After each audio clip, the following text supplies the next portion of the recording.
Hey everyone, it is your favorite negligent dungeon master Zach here, just hopping in with a non-traditional front of the episode message to let you know that this episode features a fairly involved combat, sort of the first that we've done.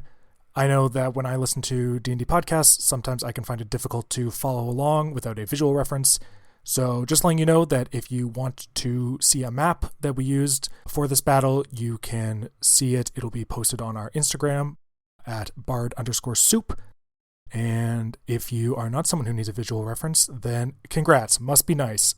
I don't want to hear about it. Okay, bye. Hope you enjoy. Bye. Now, let's see. Where were we? It feels like it's been so long. Ah, yes. We joined our party in the sewers beneath Erdenine after agreeing to help the group of lycanthropic blackmailers known as the Eyes of Erdenine. They were tasked with venturing down the western road to waylay a shipment of silver headed towards the city. Before departing, they returned to Madame Fauvelmont's to acquire some thieving clothes, where Faunalyn had a tense encounter with the young socialite, Claudine Blanc, who revealed she had been invited to an upcoming ball at House Prailmead, a ball Faunalyn had failed to receive an invitation for. After that, the party departed down the western road, where they eventually reached Arthurdiral's demise, a particularly treacherous stretch of highway that features a large grey tree said to be the home of a powerful nature spirit. The three would-be highwaymen made an offering to the spirit, who later made itself known to Glimki.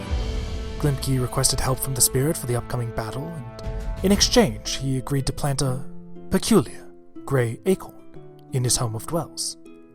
Exploring the area, they found a precariously built stone tower that they soon discovered was the home of a goblin witch named Tildy, who agreed to let them stay in her tower in exchange for 10 baubles. They also discovered that the tower was mobile, as it was built upon the back of a magically enlarged crab named Jaquise. They bartered for a potion from Tildy's collection, though they soon discovered most of her concoctions were little more than frogs and mud, although one seemed to have a true spark of magic contained within. As they settled down for the night, they noticed strange flashes of lightning congregating in a single area up the coast, and appearing to originate from something other than the clouds above. You already said all that. Did I? I assure you, my dear fellow, it won't happen again. Back to the story.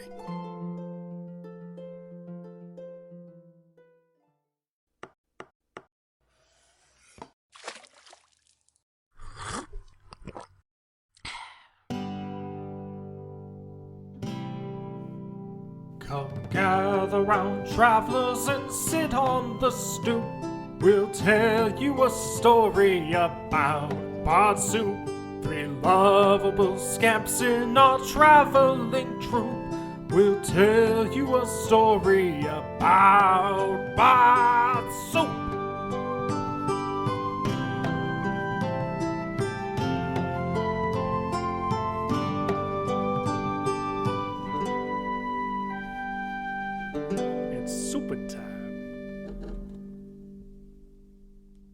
Hello, and welcome back to another thrilling episode of Bard Soup. Bard Soup is funded by listeners like you. Haha, just kidding, that was my best NPR impression. How's it going, gang? Welcome back to Bard Soup, Chapter 7. What up? I'm getting the blankest, angriest stares. Wow. Misery in the house tonight. God is in this Chili's and not in this recording session. Just kidding, he is with us always. I'm Zach Meikle, your pious dungeon master, joined as always by God's favorite three disciples. Acolyte number 1, Prima, how's it going? Hi, it's going great. That's good. Acolyte Prima, who do you play? I play Clay Campbell, tiefling cleric. Beautiful. I'm joined by a choir boy singing the loudest in the choir, but desperately looking for mom and dad, Jordan Johnsen. I am Jordan Johnsen. I play Glimki Treefellow. Yeah, feeling good, feeling pious, feeling blessed. Good. And I'm joined by a sinner who desperately wishes to be redeemed by holy fire, Shannon, Meikle. That's so funny because earlier I told Zach that I think I would be amazing at being a heretic. Like if I was burned at the stake, I think I would excel at that. At what part? Being the heretic or being burned at the stake? Just all of it. Okay. Nice. And who do you play? Oh, I play Faunalyn Vaydark. Hell yeah. She's an elf and a rogue and a problem. Always. But it's okay because her friends still love her, right, guys? We're getting there. Oh, yay! After a long day of travel and an encounter or two with a couple interesting sorts, we join you in the early hours of the morning. Heavy clouds fill the sky, and you hear the distant rumble of thunder. Looking out at the water before you, you see Virga, streaks of precipitation approaching. You figure you have an hour, maybe 2, until the rain arrives. You all awaken. What is the plan? You expect the convoy, the shipment, to be arriving within sometime this morning, was what you were told to expect? I'm sorry. When I was last conscious as Faunalyn, I saw something spooky dukes in the business. I mean, in the distance. So when we're talking about spooky dukes in the business, there was nothing. It was just rain. It's a storm with lightning, right? There was some peculiar lightning. I got spooked by lightning. It seemed concentrated right to just one area. I could have sworn it sounded magical. Yeah. It was not coming out of the clouds. You saw it was kind of at cliff level. So you're implying that I saw this and just kind of was like, wow. I mean, it was a ways off. Okay. It wasn't, it was miles away. Okay. But you did get the sense it was inching ever closer throughout the course of your watch. Oh. So, do you see it now? I guess. Am I there? I guess I don't know. Yeah, I'd say, Glimki, you wake up in a tree. The sky seems to have gone quiet. Rain is approaching. You see dark clouds building. The lightning seems to have... There's a word for this. Subsisted, substantiated, subsumed. It's stopped. Nice. Well, now I want to know what word that is also. Subsided. That's the one. Prima gets inspiration.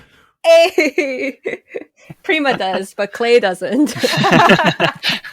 So, yeah, I'll say, Glimki, you climb back up the cliff. You see Faunalyn there, keeping watch. Clay, you wake up around the same time and crawl out of the hole. You hear Tildy snoring up above in the upper reaches of this tower quite aggressively, but the three of you join each other outside in the early morning air. I seem to have forgotten exactly what exactly we agreed upon when it came to the cart. It's been a long night. Can we go over our plan? We're going to throw them into the ocean. Right. Okay. Push them off And then into the steal ocean. the silver, or do we push all of it off? Weren't we arranging some, roadblock? Oh yeah, Clay, you were going to play dead. Yeah, we're gonna, trick them. There was conflicting plans. Yeah, because I think Glimki was gathering some branches and such and piling them in the road, but then some things came up, so I don't know. To be honest, I feel like we'll be good as long as we hunker down, and then whatever happens, happens. We're going to hunker down, and then we're going to see whatever happens. So Yeah. wait for the cart and then ambush it. Good plan. Yeah, and whatever way you choose to do that thing, I think will work. Okay, that's your vote. Clay, what do you think we should do? Since Glimki's kind of given us carte blanche. I don't remember what our original plan was. How okay are we with murder? Not okay. I'm not super cool with murder. Oh my god. We were trying to figure out the roundabout reasoning Right. because they I guess are by proxy killing people. Yeah. So they are bad. We can intimidate them. They're like the United States. Yes. The what? Sorry, let's be more accurate. They're like Lockheed Martin. Yeah, so I guess they are bad. So maybe murder. We'll see what the vibes are like. Maybe not murder. It's preemptive self-defense. Yes, we're defending the good, innocent people of the city. Exactly, yes, Yeah. yes. This I could get my moral quandaries around, Yes. I think. Okay. We can figure out who's sending silver into the city and like who wants to kill all the lycanthropes. Oh, that's actually a really interesting Oh, you want to question. go all the way to the top? No, that's because I don't care about the lycanthrope plot unless it connects to the princess. But sometimes with these plots, when one thing stinks, it is connected to a different thing that stinks. Eloquent. That's a saying where I'm from. Yeah, maybe it's all connected. Well, that's pretty interesting. I'm curious now too. So we can't kill them. We need is what to I was torture saying. them. We have to For information. question them. I'm sorry, you two are both very delicate. I have to phrase my words very carefully with you two. We're not going to kill them. We might drive them into the ocean and let the sea administer justice. Preemptively. Knock them out. Yes. Knock them out, take the cart. I think we should drive the cart into the ocean because we can't just ride back into the city with a caravan of stolen goods, can we? Nor are you expected to. There is a rendezvous point not outside the city. You are supposed to bring the shipment silver to a spot that was provided to you, a little inlet back up towards Erdenine, and you're supposed to give it to agents of the Eyes of Erdenine there. Okay, hear me out. What if one of us lies in the dirt, okay? And no offense, but I think it should be me because I can be very persuasive and also very intimidating, and also I'm a really good liar, but I would never lie to you two. Anyway, I lie in the dirt. The car comes. They either kill me with their horses and wheels, or they stop. But let's hope that they stop. I'm not that attached to living, but let's hope they stop. I spring up and I say, "My God, you've spared my life. Please let me offer you a meal." And I take them upstairs to my house, where you two are waiting, and we feed them soup. But the soup has potion in it, and they all shrink. And then while they're shrunken, we gather them up into a sack or something, and we tie the sack up really tight. And then I don't know what happens next, because I don't think I should have to come up with the whole plan. But I think this is really good so far. And then we steal their cart, and we drive away. It's such a good plan. Glimki, I can see the face you're making, and it's such a good plan. And I dare you to tell me a single flaw, because I can't see one. I don't know if you'll be able to persuade the people that you stop in the street to come get soup. But then again, you struck me with a vehicle, and I'm here with you right now. So I don't know. I'm very persuasive, and everybody likes soup. Everybody loves soup. Faunalyn, make an Arcana check for me. Okay. That's a 6 plus a 0. That's a 6. Okay. Your confidence is obviously very encouraging. I just don't think some guards who are protecting an important shipment of murder machine material are going to just be jumping at chance to have some soup in a crab tower. I would. How many people are on the cart again? I think they said 6. Six people. Caravan guards. But that's probably just an estimate. What about booze? Do you think we could convince them to take shots with us? Maybe. Okay. Is that storm coming any closer quickly, or is it? It's moving in. Yeah. You get the sense that probably within a couple hours it's going to be upon you. So what if we just start chopping up the dirt mud over here like it was yesterday, let the road get really, really mucky, their cart gets stuck. Fake a landslide. Then you offer them oh wow, this storm isn't going to let up. You may as well come inside for a break. And where there's soup, or are we scrapping the soup bit?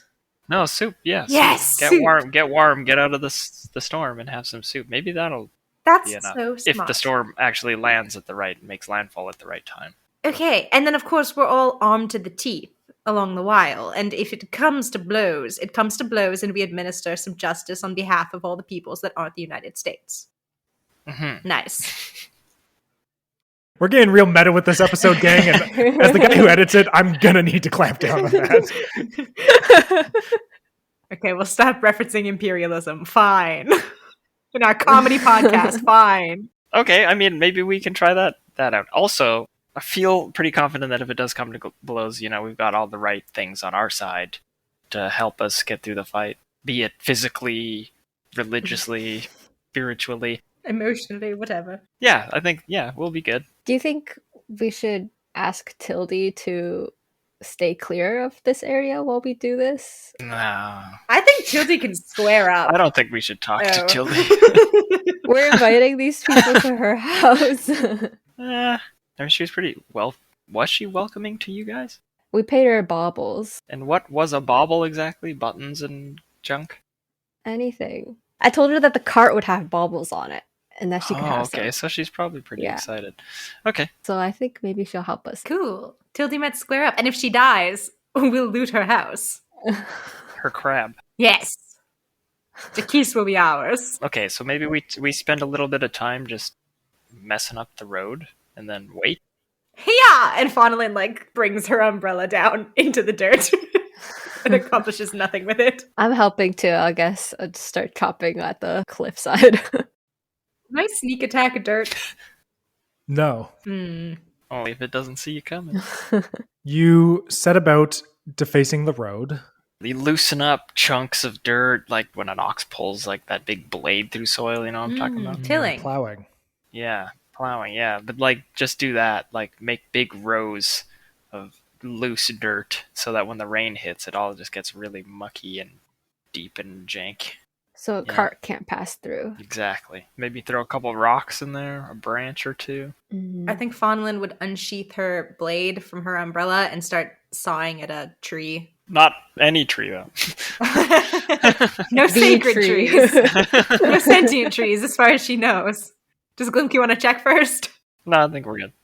I will point out you're using a rapier, Yes. which is a piercing weapon. So 2 hours go by and you make no progress. Yeah. It's not known for its sawing prowess. This is the most hard labor Faunalyn's ever done. Yeah, you're digging your umbrella into the ground, you're poking at this tree, trying to cut it down. It's just like the montage in Over the Garden Wall where they're digging the graves and doing the hard labor. That's me. At one point, Clay comes over and just snaps the tree in half for you and drags it away.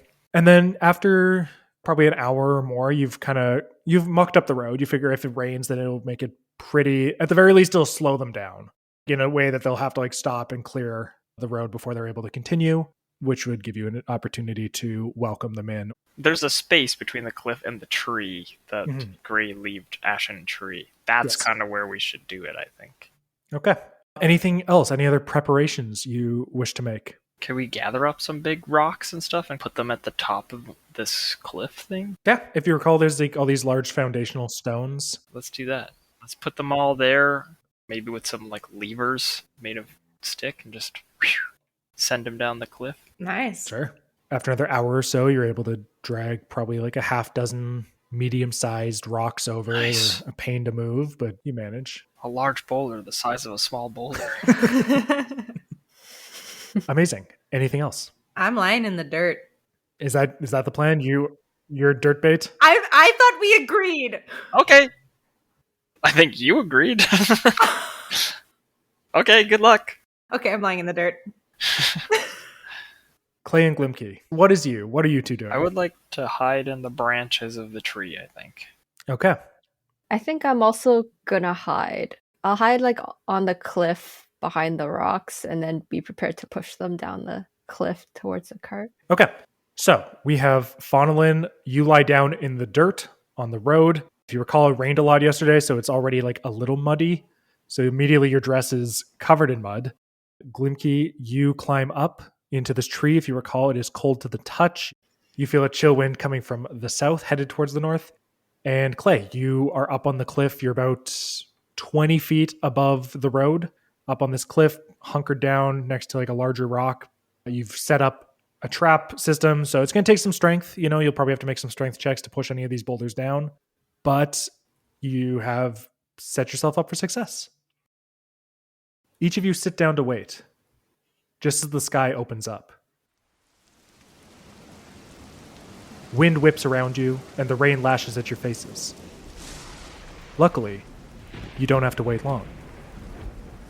From the south, you see a convoy moving towards you. It is larger than you expected, and slowed by the rain. There are 2 covered wooden carriages, each driven by a soldier in chainmail, hoods drawn against the downpour. At the front of the convoy, there are 3 horses, each bearing a soldier in chain. Some have shields strapped to their backs and swords at their hips. Others carry crossbows. Uh-oh. 4 horses tied together, led by a single rider, bring up the rear. Leading this procession is a rider far larger than the others. He rides a cream-colored Clydesdale and is dressed in a suit of plate armor, dented by years of wear. He sports a wild red beard, which offsets his shaved head. Given his size, you quickly reach the conclusion that his blood carries no small amount of giant. You also notice his left arm has been severed at the elbow and hangs at the side. Okay, I'm really glad we decided to go the subterfugal route and not straight up combat because, I don't know, we might get, like, physically bodied by these men. I'm nervous. What the heck?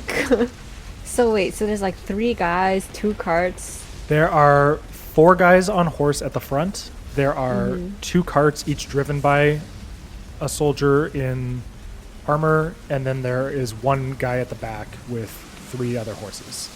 7 dudes and 10 horses? Yeah. 10 horses. That's far too many horses. That's a lot of horses. You also said that there's 1 guy at the back riding 4 horses that are tied together. Is he doing the splits? No, he's riding 1 horse, and then... He's like surfing. He's just Van Damming it. He's not Van Damming his way down the western road. He is riding his horse like a normal person does, with 3 other horses tied to his horse in a procession. Okay. Horseman centipede over there. Okay, got it. Glimki is gonna whisper to the tree, "Don't do shit until shit starts popping off." I love that you've recruited the tree, and you're worried it's gonna act up. Yeah. Clay, your holding position. Yeah, I'm gonna wait till see what Faunalyn does. Faunalyn, your holding position. I have assumed the most delicate swoon that I can take, while also making myself very large to minimize the chance that they won't see me. That's a lot of horses. Are they being hindered at all by our muddy road, like our obstacles? They have not reached your location just yet. You can see them. They're a little down the coast still. They seem to be bogged down slightly by the rain. The road has quickly turned pretty muddy, and it seems like the wagon wheels, the carriage wheels are getting stuck. Not stuck, but like getting bogged down. I hold steady. As you do so, the carriages draw closer. You feel your window of opportunity is about to open, but will likely close within a few minutes. The wind roars around you, and the rain crashes down in heavy sheets. Faunalyn, as you're lying there, you hear a voice, muffled by the wind and the rain. There's someone in the road! Before anyone has a chance to act, Glimki, amongst the turmoil of the storm, nestled in the branches of this great tree, you hear a voice, carried on the breeze, attuned to your ears only. A bargain struck. A promise kept. Suddenly, the ground near the front of the caravan erupts in a spray of mud and stone. A winged shape, larger than the carriages below you, bursts out of the ground. The hair on each of your arms stands up as you see a ball of blue-white electricity build up in the creature's maw. The electricity discharges, surging through the nearby soldiers, as they are immediately killed along with their mounts. What? The one-armed knight at the front of the procession manages to throw himself free, landing heavily on his good arm. Through the wind and the rain, you can barely hear his cry of alarm. Dragon! Dragon? The hell? Roll for initiative, please. Nice. So let me get this Nice, straight. nice. There's a dragon and a giant crab hidden in the same cliffside, just together under the dirt. So it would seem. And they're in love. Yeah. I got a 22 for initiative. I got a 19. 11. Is Faunalyn prone at the start of this combat? Because I voluntarily laid down on the ground. 100%. So Faunalyn, I'd say it's about 10 feet away from you, like is where the ground erupts. Shit. For you, it felt like there was thunder. You know, there's rain is crashing down. You hear like this rumble of thunder, and then you realize it's not coming from above, it's coming from below. And yeah, you see this creature burst out in front of you. Spooky. I will say that the 3 soldiers at the front of the procession are dead along with their mounts. The larger man with the giant blood, he is alive still. He is also prone, and his horse is kind of injured but not dead. Why would you leave the horse to suffer? The Lord works in mysterious ways.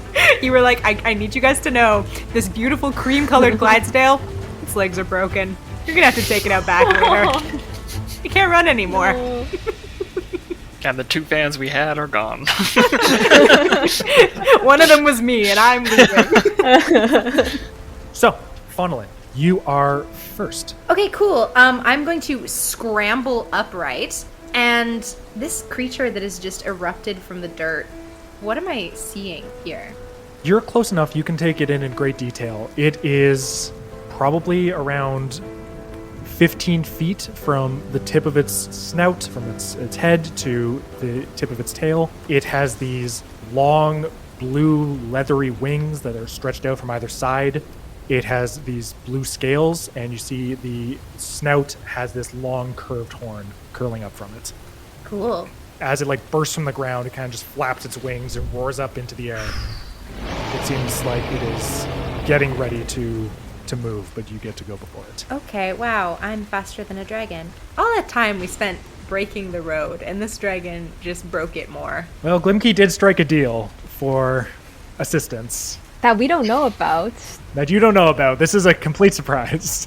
We don't know that this is Glimki's work. Okay, last question. Does the dragon seem like it's gonna attack me? I would say it probably has not noticed you. Oh, ho, ho, ho, ho. Yeah, I am not gonna attack it this turn. Sorry, gang. I'm gonna see how this shakes up, and I think I'm gonna sprint for the tree line and obscure myself, take the hide action, and obscure myself amongst the trees. Next to the big ash? Sure. It's the nicest and most friendly looking tree. It's the closest one to you as well. Yeah, so I'm gonna sprint over and hide behind that. Okay, give me a stealth check. 13. Okay, Faunalyn, you get up and you sprint over towards the tree. As you do so, the dragon's head turns to look at you, and this big yellow eye takes you in. It doesn't move after you, but you get the sense it definitely saw you. Shit.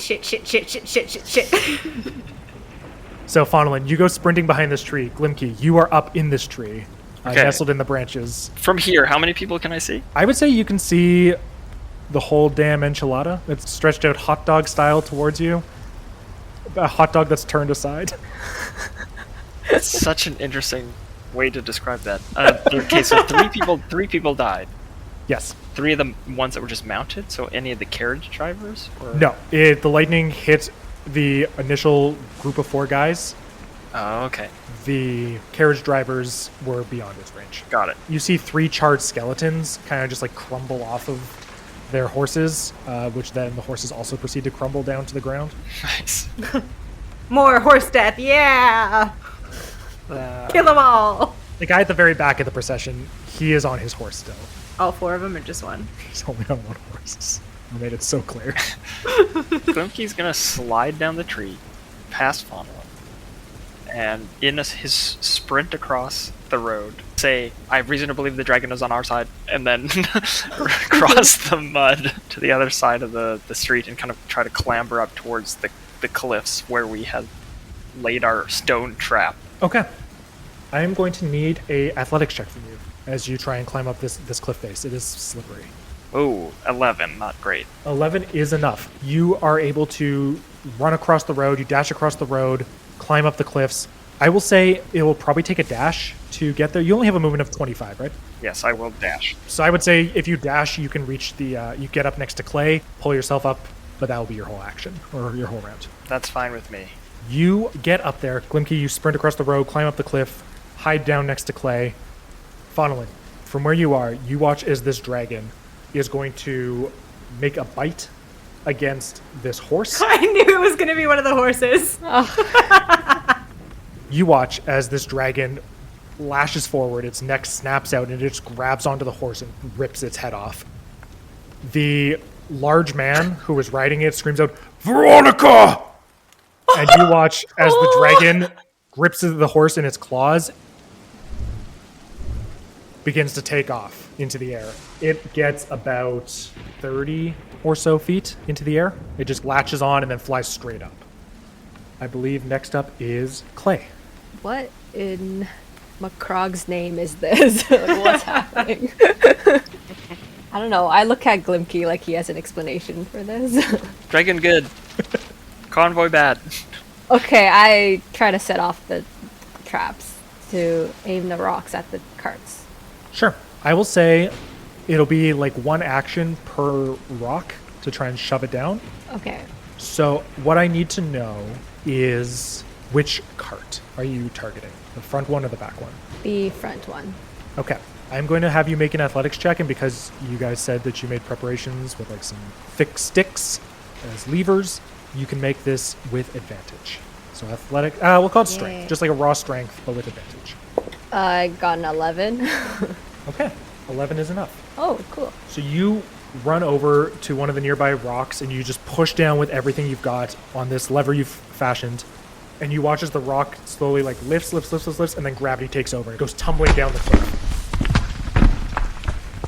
I need you to roll me, we're going to say 3d10. Wow. I got a 2, a 9, and a 4. So 15. I would say with a 15, you watch as this rock goes crashing down into the side of this cart. You hear a splintering of wood. It seems like it is pretty severely damaged, not quite taken out of commission just yet, but probably one more hit like that and the cart will be immobile. Okay. Anything else from you, Clay? I duck down so that they don't see me as the one who pushed the rock. Yeah. So, I will say, whoever's closest, I guess Faunalyn, you can kind of hear one of the guards on the cart that gets hit.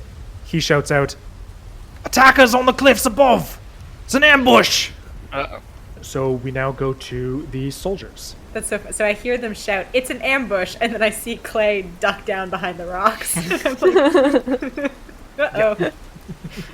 So, you watch as the soldier at the front of on the front carriage, he is going to pull out a crossbow, and he is going to jump down off of his perch to the ocean-facing side of the road, and he is going to launch a bolt up at this dragon. He is going to make it with disadvantage because of how severe the wind is. But he's going to shoot. His bolt just gets blown aside. He tries to shoot up, and it just gets blown away. The second man, the other carriage driver, he's also going to shoot at the dragon with disadvantage. That will miss. You watch as the soldier at the very back, he does not have a crossbow, but he hears the alarm about the ambush. He sees the rock come crumbling down. He is going to hop off his horse. He draws a sword. He's got a shield that he pulls off his back, and he is going to start running towards the cliff. You'll notice that there's a few embankment points which aren't as steep, so he is going to run up. He's going to dash, and with an athletics check, he kind of gets to the far side of the cliffs. He is probably 50 feet away from the two of you, but he goes scrambling up, sword and shield drawn, and looks around, and he sees the two of you there. And he is going to move in next turn. We also see the second carriage. The doors swing open. There's doors at the back. They swing open, and 2 more guards, swords and shields drawn, come bursting out. They see their companion scrambling up, and they're going to follow suit. And they'll get about halfway up from where they are. So they'll try and engage with you next turn, probably. Hold steady. We go then to the commander. He is going to look up at the dragon, and he's got this big javelin. He's only got the one arm, if you recall. He's going to pull this javelin off of his back, and he's just going to throw it straight up into the air at this dragon, trying to stop it from stealing his horse. And once again, due to the wind, it just blows away his javelin. It goes toppling into the ocean. He yells out a frustrated, "God damn it!" And he is going to pull out this battle axe that kind of got tossed loose when his horse was taken. He picks it up off the ground, and he's holding it in one arm. And you see, like, normally most men would probably need 2 arms to wield such a weapon. He's got it in one arm, and he looks comfortable with it. Uh-oh. It's a big, mean axe, jagged blade. And yeah, so that is the end of the round. The rain continues crashing down. Lightning strikes are hitting nearby. And Faunalyn, we are going to go to you. So I'm seeing everything that's happening, and I am going to draw my short bow and spare a glance for Glimki and think, you had better be right about this. And then I am going to fire at our big giant friend from where I was hiding, so I should have sneak attack. Now, here's a fun thing about sneak attack. Normally, You would. But it is nullified if you have any source of disadvantage. And I'm disadvantaged why? Because of the wind. Because of the wind? Yes, it's a very strong wind. I've highlighted that multiple times. They've been mucking up their attacks because of the wind. That's true. That's true. Yeah. Is it only range that's disadvantage? It is only range. So if you want to try and close in on him... Oh, God, no. There's a dragon over there. Alright, I'll shoot him a normal way. Dragon good, guard bad. I believe you, but I'm choosing to believe you from afar. Okay, I'm rolling a normal attack then. That is an 11 to hit. You shoot at him, and it goes clanking off of his armor. It kind of just like pings off his plate mail, ricochets off. He turns his head to look at you and says, "They're with the dragon!" I'm going to shout, no, I was aiming for the dragon! I'm really bad at this! And then I hide again. Go ahead, you duck down back behind the tree. Give me a stealth roll. Oh, ho, ho, ho. There's the big number. That's going to be a 23. Okay. As he's like turning to shout at you, the dragon roars once more and his attention is drawn away. You think like there's not many places for you to hide. He can probably figure out where you are pretty easily, but for now you don't think he can see you, and at the very least you should be able to prevent him from shooting at you or anything like that. Glimki, up there on the cliff. What is the distance between Clay and the first attacker? I'd say he's about 50 feet away.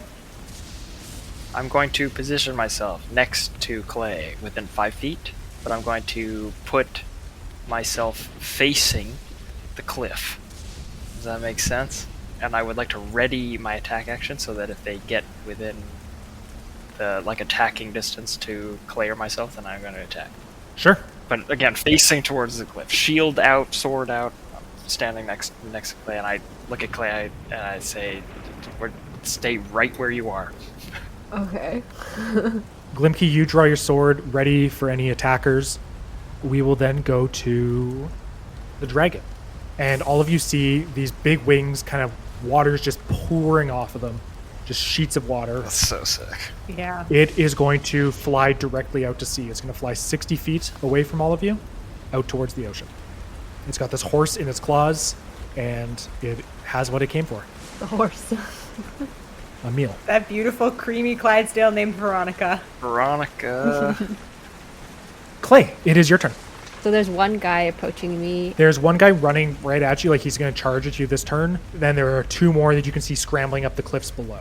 Do I have more traps, or was it just one rock? I know we said that you had like about a half dozen. So if you wanted to try and loose another rock down at either the carriage or a specific individual, you are welcome to do so. The guy coming at me, can I knock him off the cliff and then have the rock hit the cart still? Like, along the way?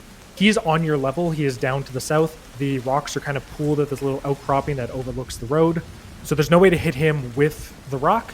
You won't be able to close and try and push him off this round. He's too far away. But if he does get closer or you get closer, you could theoretically try and shove him off, and then somebody else could loose a boulder at him, potentially, and crush him with it. Okay, so I guess I'll have my shield ready, and then...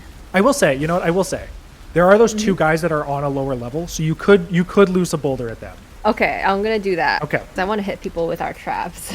So I'm going to need another athletics check from you, and then they're going to make dexterity saving throws. Is this still at advantage? Yes. I got an 18. Let's go. So they're going to each make a dexterity saving throw. First one fails. That's right. Second one also fails. Oh. Hey, strike! Give me 3d10 bludgeoning damage. God dang. Nice. Oh, so bad. Got 4. I rolled 3 times and I got 4. No way. That's insane. One of them was a 0. There's a 0 on this dice? No. That's 10. That's 10. Oh, okay. I'm like, why is it a 0? Thank God. Okay, 14. That's better. Yeah, let's go. You watch as this boulder comes crashing down. It hits both of them, cutting their legs out from underneath them. They go flying backwards. and you watch as they both go toppling across the road and then off of the cliff into the ocean, and they are most decidedly dead. Yes. Wow, okay. The rocks were a good choice. Anything else from you, Clay Campbell? That's it, I guess. There are 2 soldiers hiding behind the carts. You saw them jump off. You watch as each of them step out, crossbows drawn. One's going to shoot at you, one's going to shoot at Glimki, both with disadvantage.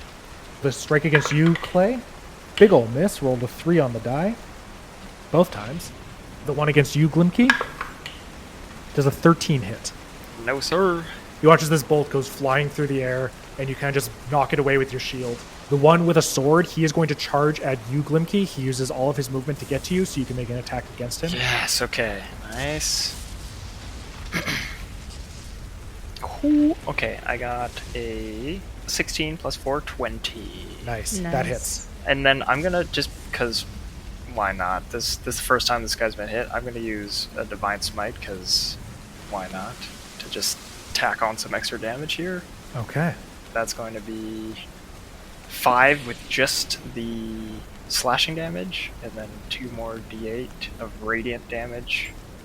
So another 6. So 11 damage. 11 damage. And then I also have Shield Master. Because I've made an attack and hit, I can use a bonus action to shove the creature 5 feet to try push them off the cliff. Nice. Amazing. This is your first time Divine Smiting. Yeah. Can you tell me what that looks like? Oh, this is Oh, exciting. yes. Okay. As soon as there's we make contact, the point of this blade, there's what is that the name for when the sun is like just setting and there's like a green flash? Have you ever heard of this? Like in Pirates of the Caribbean. Yeah, exactly. Right, yeah. There's a green flash. Yeah. Pirates of the Caribbean. Right. It's like that. So right at the point of contact, there's this sun-like illumination in that green kind of flare that kind of sparks off of the contact point. Amazing. So you strike him, and you watch as these massive branches and vines kind of creep across his chest, start to like wrap around his throat, and then he gets pulled back almost supernaturally. It's almost like a parachute opening on a drag car. He just gets pulled backwards off the cliff, goes tumbling down, and does not get up again. I'll say I feel like Glimki's a little like shocked. I don't think I've ever seen that before, have I? No, that's new shit. Nice. Dang. Okay. Didn't know that I could do that. Faunalyn, Oop. you hear the rumble of footsteps crashing into the earth. Hiding behind this tree, suddenly this red-bearded man lurches around the corner. He's had to use all his movement to get to you, but he is now standing there, axe in his one good hand, raised up, about to strike you down. But that is all he gets to do this turn. Okay, well, fortunately I already have my rapier unsheathed. I'm just going to drive it at him at close range. And I don't have any type of advantage, no? No, unless you got something that would give you such. But I do not. Cool, well that's a 22 to hit. 22 to hit. Okay, that hits. It's not gonna do a lot. I can't smite people. Oh, that's gonna do 9 damage. 9 damage? Yeah. Sheesh. Okay. Nice. Did I kill him? No, you did not. Yeah. Is he injured? I mean, it hurt, but he still looks like he's in fine fighting shape. We'll say you, as he runs around the corner, you press the button on your umbrella, it drops to the ground, and you just stab, and you manage to find a gap in the armor, and you just stab him in the side. And you pull out, and there's like a little spurt of blood, and he bellows in pain, and then he looks down at you with just this fury in his eyes, and he hoists his axe up. Okay, well it's time for me to go, because I'm gonna cunning action disengage. So you move 30 feet away from him, around the tree? Around the tree and deeper into the forest along the road. I don't want to go further, like closer to his friends. Right. Okay. So you go around the tree, out onto the road, but not towards his friends. So a little up, a little north, we'll say. Yeah. I don't think Faunalyn's ever stabbed a man at point blank range before. We might need some group therapy after this. Faunalyn was surprisingly down for murder during the formation of this plan, and the whole time I was like, I don't think she means what she says she means. She was gonna make Glimki do it, okay? So, Faunalyn, you stab him. Glimki, you are up on the cliff. You just killed a man with nature powers. I didn't kill him. Nature killed him. Right. This is called compartmentalization. The natural aging process just happened to speed up a little. That's all. Yeah. There's 2 crossbow people near the cart still. Yeah, there's one behind each cart, and they keep poking out, shooting, and then ducking back out of sight. I see. And then I can see Faunalyn running across the road being chased by a big, burly, one-handed axe man. Yes. Okay. Do you think I can make it to her? I'll say if you jump from the cliff, yes. What if I use the dash action? I'd say where you are, even then, no. Like, almost? I'd say you could get most of the way with a dash. Or all of the way with a regular move and a jump from 20 feet up. 20 feet? Will you give me, like, a dex or some kind of athletic thing to let me not take damage? I'd let you reduce it potentially and keep your balance. Alright, let's do it. So, alright, so here's your choice. You can jump from the upper cliff down to the road with a higher DC, or you can jump from the first cliff down to the second and then down to the road, like 2 jumps, lower DC, but you'll have to roll twice. And if you fail either one, you will probably fall prone. Let's go for the big jump. Nice. Big jump. Okay. I'm going to need an acrobatics check to try and land on your feet. I kid you not, nat 20. I kid you not, nat 20. Let's go. Superhero landing. I knew Glimki could do murder. He can do anything. Here's what I'm actually thinking. I run, and then, much like Breath of the Wild, I jump onto my shield like a fucking sled, and I ride it down the cliff onto the road to, like, stop next to Faunalyn. Amazing. Nice. So you come sprinting down the cliff, sliding on your shield. I will say that you take a bit of damage when you land. You roll, you like land on the ground, you roll, tumble, but manage to roll up onto your feet. So you can take 4 bludgeoning damage from the tumble. That's okay. But you are otherwise on your feet next to Faunalyn. Let's do it. I feel like I should high five you on the way down. That was sick as hell. Running for my life in terror, but that was cool and it deserves a high five. There's a flash of lightning silhouettes me as I'm sliding. So you come sliding down, Legolas at Helm's Deep style. Yep. And you land next to Faunalyn. The dragon is gone at this point. You see it fly off and just like kind of dive down out of sight, taken away by the storm. You hear one final roar as it disappears, and we go to Clay. So tell me who's left. 2 guys behind the carts? 2 guys behind the cart and the commander. Okay. Can I run to the 2 guys behind the carts? Is that close enough? You are pretty far away. I'd say from where you are, it would take... I'll offer you the same choice. You can climb down carefully, and you'll have to like dash, and it'll take your whole turn to get there. You can alternatively just try and jump and probably take some damage. Definitely take some damage, but get there quicker. I can't see them, right? They're behind the carts. They just keep stepping out, shooting, and then ducking back out of sight. Is there anywhere I could run to with my movement to be able to see one of them? I don't think so. I think with the angle you've got, you'd have to go pretty far down the coast. I mean, technically, yes, you could probably go far enough down to the south or the north to open up an angle. I'm just gonna let loose another rock at the carts. Which cart are you aiming at? The back one this time. Give me another athletics check with advantage. 11 again. 11 is enough, as you know. Yes. Give me 3d10 damage. 17. The cart is pushed back, kind of like the back end is slid over towards the cliff. Not like enough to like knock it off of the cliff or anything, but like knocked a couple feet, slid that way. You hear a man, presumably the man behind the cart, yell out as he's just narrowly avoids getting knocked off into the ocean. And you hear another voice. It sounds more feminine.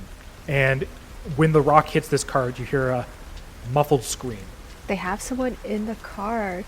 Uh-oh. Well, who's that? You still have movement if you want to try making your way down towards them, or alternatively, you can keep throwing rocks. You got 3 more rocks up here.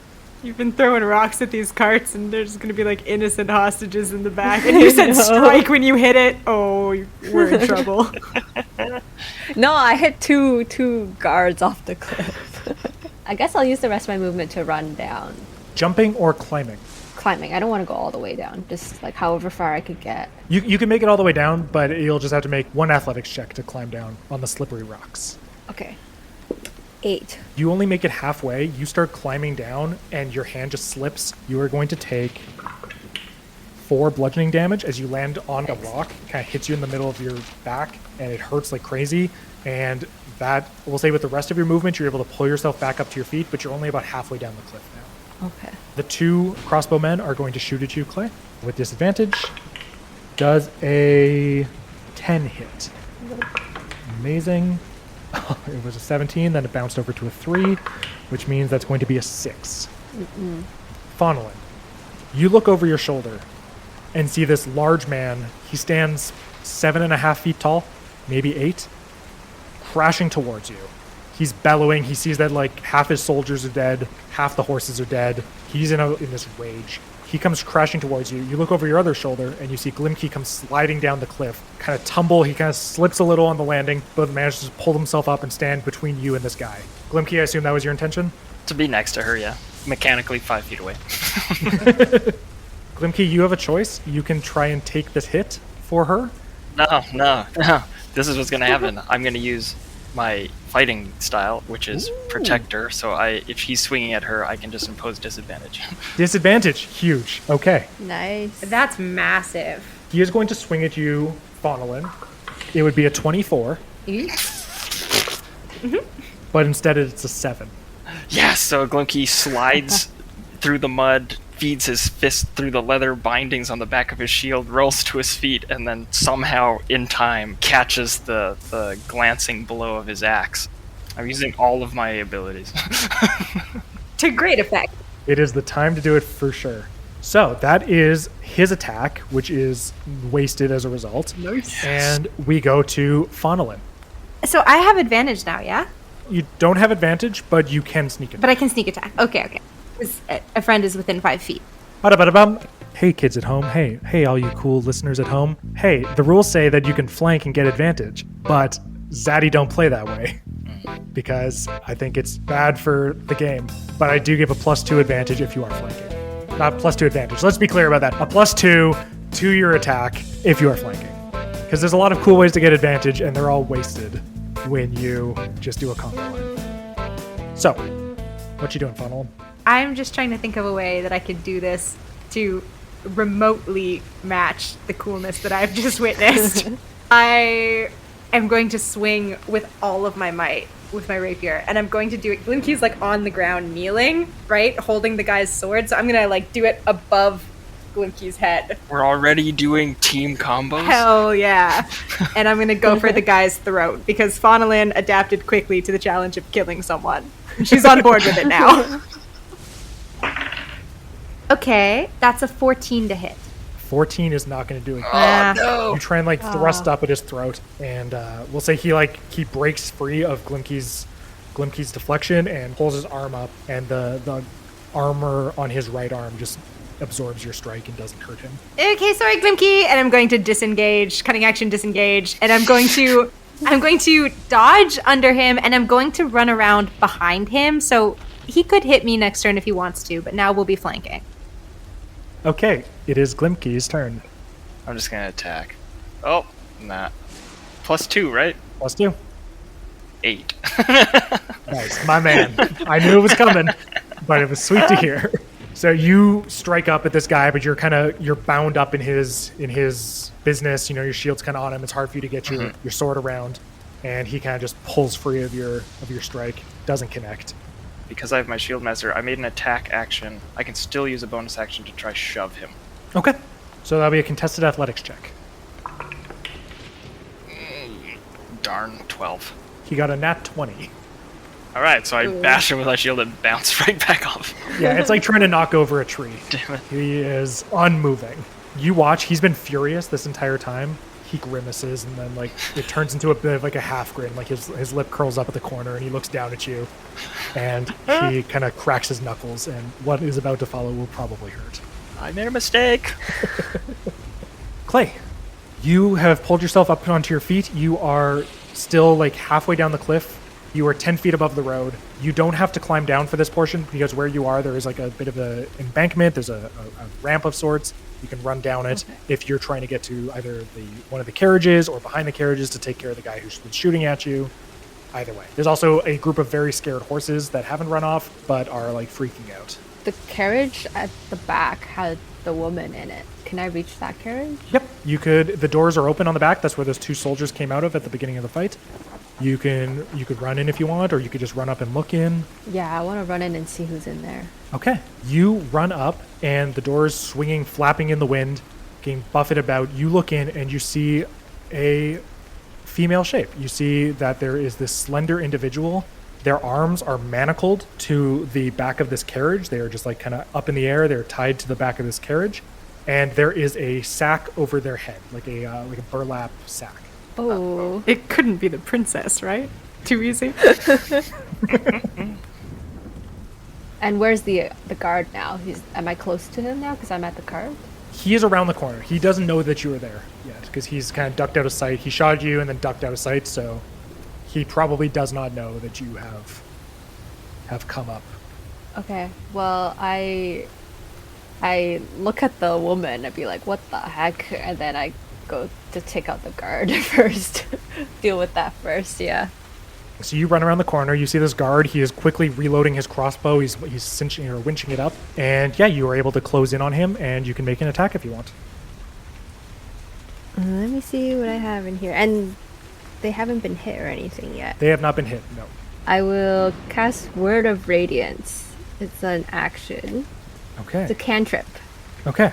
5-foot range. Each creature of choice you can see in range. Is that just the one guard and not both of them? Yeah, the other one's about 15 feet up away from you. Okay. You utter a divine word and burning radiance erupts from you. Each creature of your choice you can see in range must succeed a constitution saving throw or take 1d6 radiant damage. So it doesn't do that much, but whatever. He got a 9, so I assume that's a failure, and he will take a d6 radiant. I rolled a 5. What do I do for attacks? That is all. He just takes 5 radiant damage. So you run up and you will say what? Like you just grab onto him? Is that how you're envisioning this? Like you grab him and like your hand starts to glow bright, or some other means? Yeah, it's a word, so I don't know what I say. I just like scream at him and then he catches on fire. So you run up and you scream, and you watch as flame starts to lick at your fingertips and just starts to burn his flesh. He is still alive, but he immediately looks worse for wear. Anything else? Yeah, I'll be like, who is in the cart? Like, who is that? He is screaming and does not feel inclined to have a polite conversation with you at the moment. I love you burning his face and then being like, yo, who is that? Yeah, what up with that, man? That's Yeah. crazy. Hey, what are you up Answer me. What's happening? Play's just very scared. Soldier time.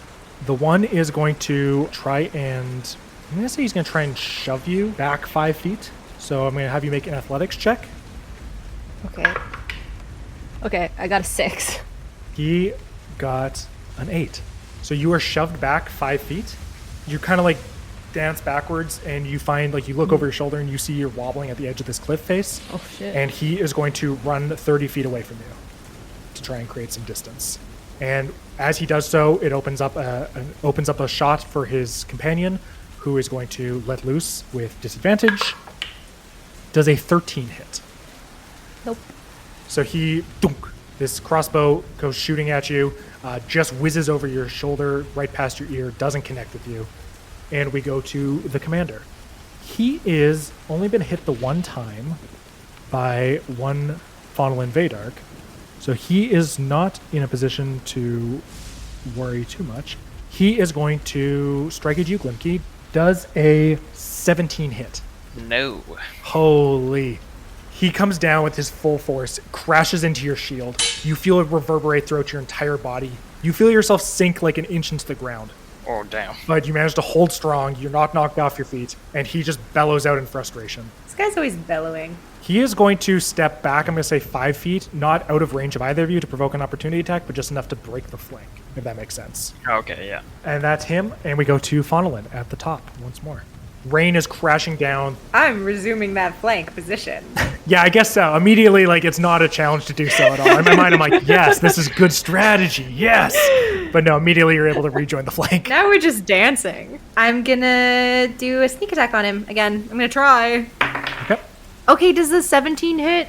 Did you have the +2 from flanking? Does a 19 hit? A 17 would not. What? A 19 does. Yeah. And he's kind of like looking over his shoulder at you. He's looking back at Glimki. He's trying to keep both of you in his line of sight. And as soon as he turns back to look at Glimki, you strike forward. You dance forward. rapier out. How much damage do you do? That's a 1d8 plus 3 plus an extra 1d6. So that's going to be, come on, big numbers.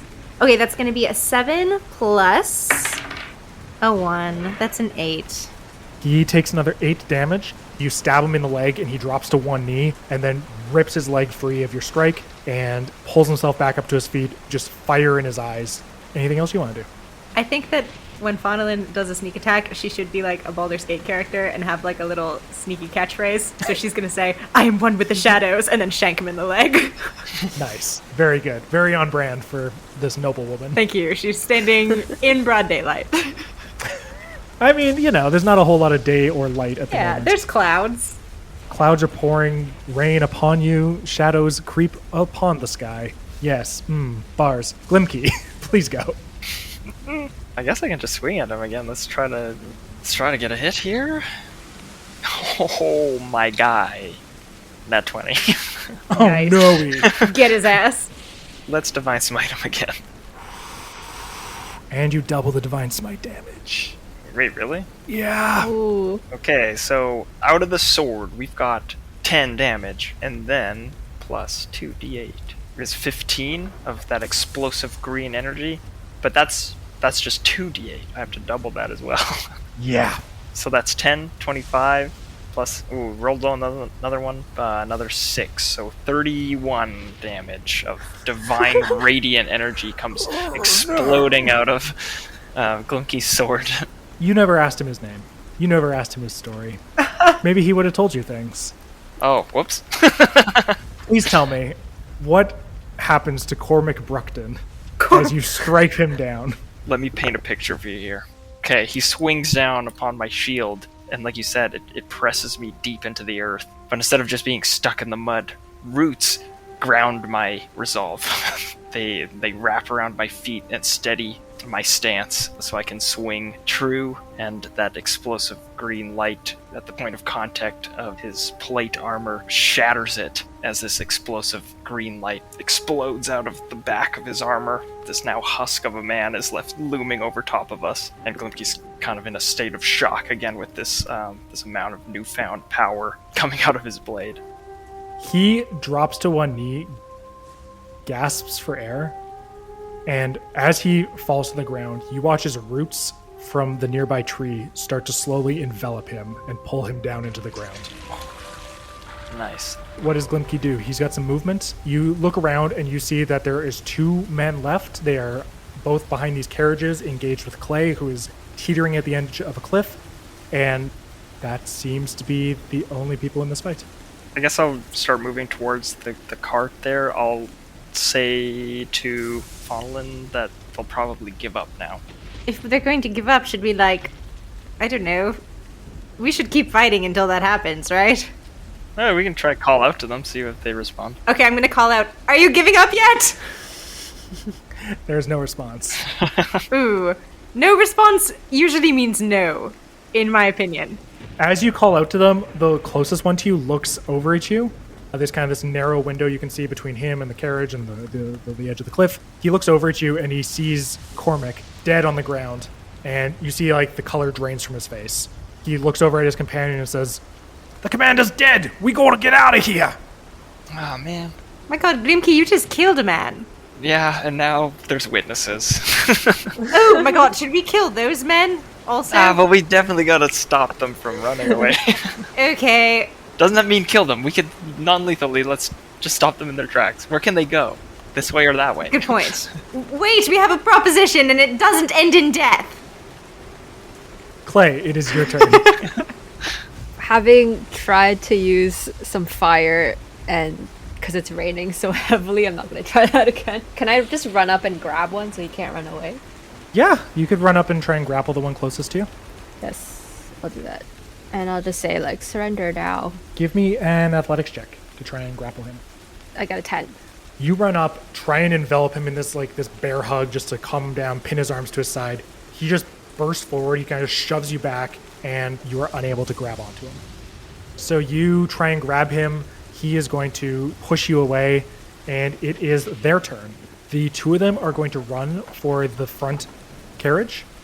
You're able to make a strike if you want at the one who's close to you, the one next to you. Yeah, why not? 13. 13 just misses.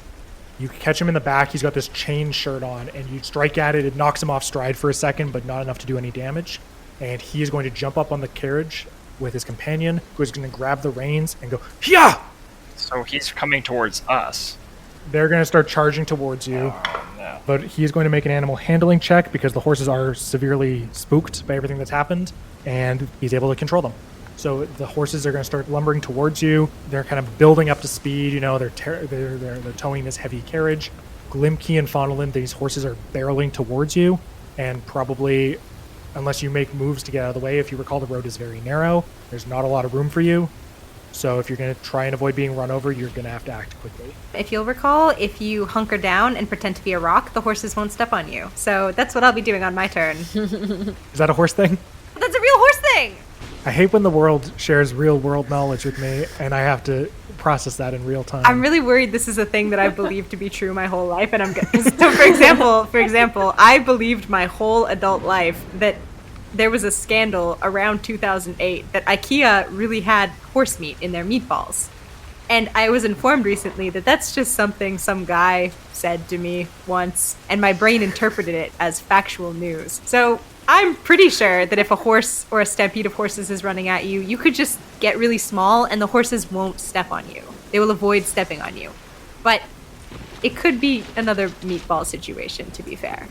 For what it's worth, I am learning in real time that the Swedish horse meatball scandal may not have been true. Did you also think it was real? Well, I mean, I was told this much younger, as a younger man, that IKEA had a scandal. So this is just a Meikle family thing that you and I thought that that's a real news story that happened. I mean, it might be real, to be fair. I don't know. I'm pretty sure it's not real. I went to a restaurant in Sweden, and I wasn't sure. We couldn't figure out whether or not the meatballs were horse or not. Like, it did not say. And then I kind of just assumed that it was because everyone was like, "Yeah, they love horse meat here," and I was like, "Okay." Jury's out on the Swedish horse meat thing. So on that note, Faunalyn, are you trying to do anything, or are you just hunkering down to try and avoid taking damage? Well, I think I could dodge them. So if it's my turn, I'm gonna dash away. No.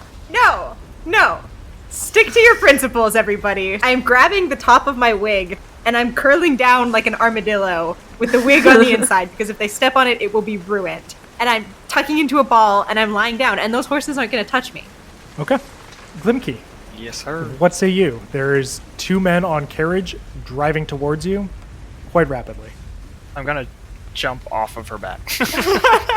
I guess they're not that close, actually. Never I mean, they're closing in on you. I'd say if you want to make an athletics check to try and springboard off of her onto the carriage, I'll allow it. Hell yeah. Oh, 7. Faunalyn, you feel a horse stepping on you. How do you react? My hubris. I'm going to spring up and disengage from the horses. You spring up and you send Glimki flying off of you. Perfect. Not in a cool acrobatic way, Yes. This is exactly what I wanted. in a bad sort of way. And Glimki, you're going to land face first in the mud. You'll take a point of damage, and you are now prone. I'll say you still have a bit of movement, so if you want to pull yourself up, but you are now 5 feet closer to this carriage as it comes towards you. Glimki, get into a ball! Yeah, could I just kind of press his shield into the ground and kind of hide behind it? Sure. So you do that. Clay, you see that they are getting away from you. There's still the other carriage, right? With the lady inside? Mm-hmm. Can I get on the carriage and start chasing with the other carriage? Sure. Give me an animal handling check. Oh, I don't know about that. 13. The horses don't know you. They are still really freaked out by everything that's happened.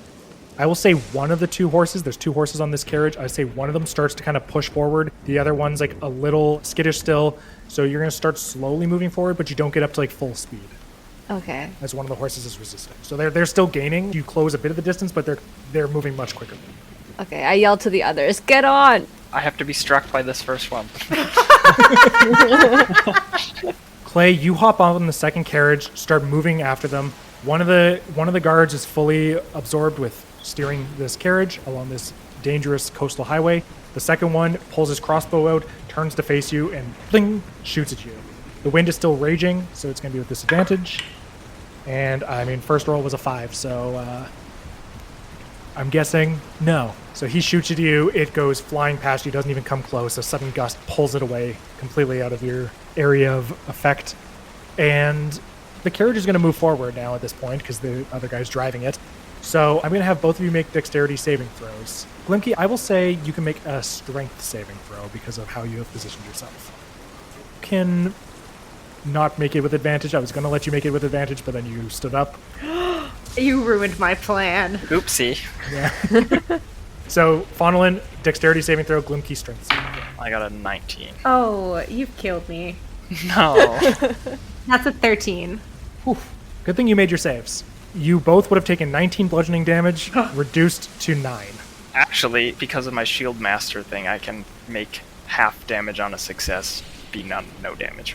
Okay. So I get stepped on by horses almost to death.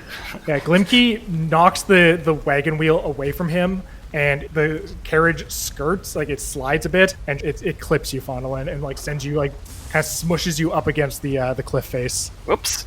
I'm going to have him make a second animal handling check to try and get over this barricade you erected with the mud and the branches and everything. The horses rear up as they're approaching this barricade. They just like come to a screeching halt, and they do not seem inclined to move any further past this barricade that you've erected. Faunalyn, you are smarting, I think is what we can call that, but you're still okay-ish. Smarting. Okay, I would like to avoid these horses and grab onto the carriage because Clay told me I should. Okay, you are smushed up against a rock wall, so grabbing onto this carriage is not that difficult. You kind of just like close your hand. Where's Clay in relation to me? 20 feet back. I'm on the other carriage. On the other carriage. Am I supposed to seize control of this carriage? Is that my destiny in this moment? Alright, I'm gonna try to climb the carriage and get into the driver's seat. You climb up. I'll say you don't need to roll for it. There's plenty of handholds. You notice that the wood is... The reason there's handholds is because a rock burst into the side of this thing, and you can kind of see into the carriage. You see there's these little holes you're able to dig your fingers into and pull yourself up with. As you're climbing, you look into one of these holes, and you just see a pile of silver. There are goblets, and there are coins, and there are bars, a couple of large plates, and you pull yourself up onto this thing, and you are standing there. There is a guard facing you with a crossbow drawn, and a second one whose attention is yelling at the horses, trying to get them to move. I'm going to brandish my weapon, and I'm going to say, "We have you surrounded. It's time for you to surrender now." Give me a persuasion or intimidation check. I'll let you choose. I think I'm equally persuasive and intimidating. Oh, that's a 19 plus a 5 either way is a 24. The two look at each other, and one drops his crossbow. It kind of falls into the mud next to you, Glimki, with like a little splash. The other one lets go of the reins and puts his hands up, and they surrender.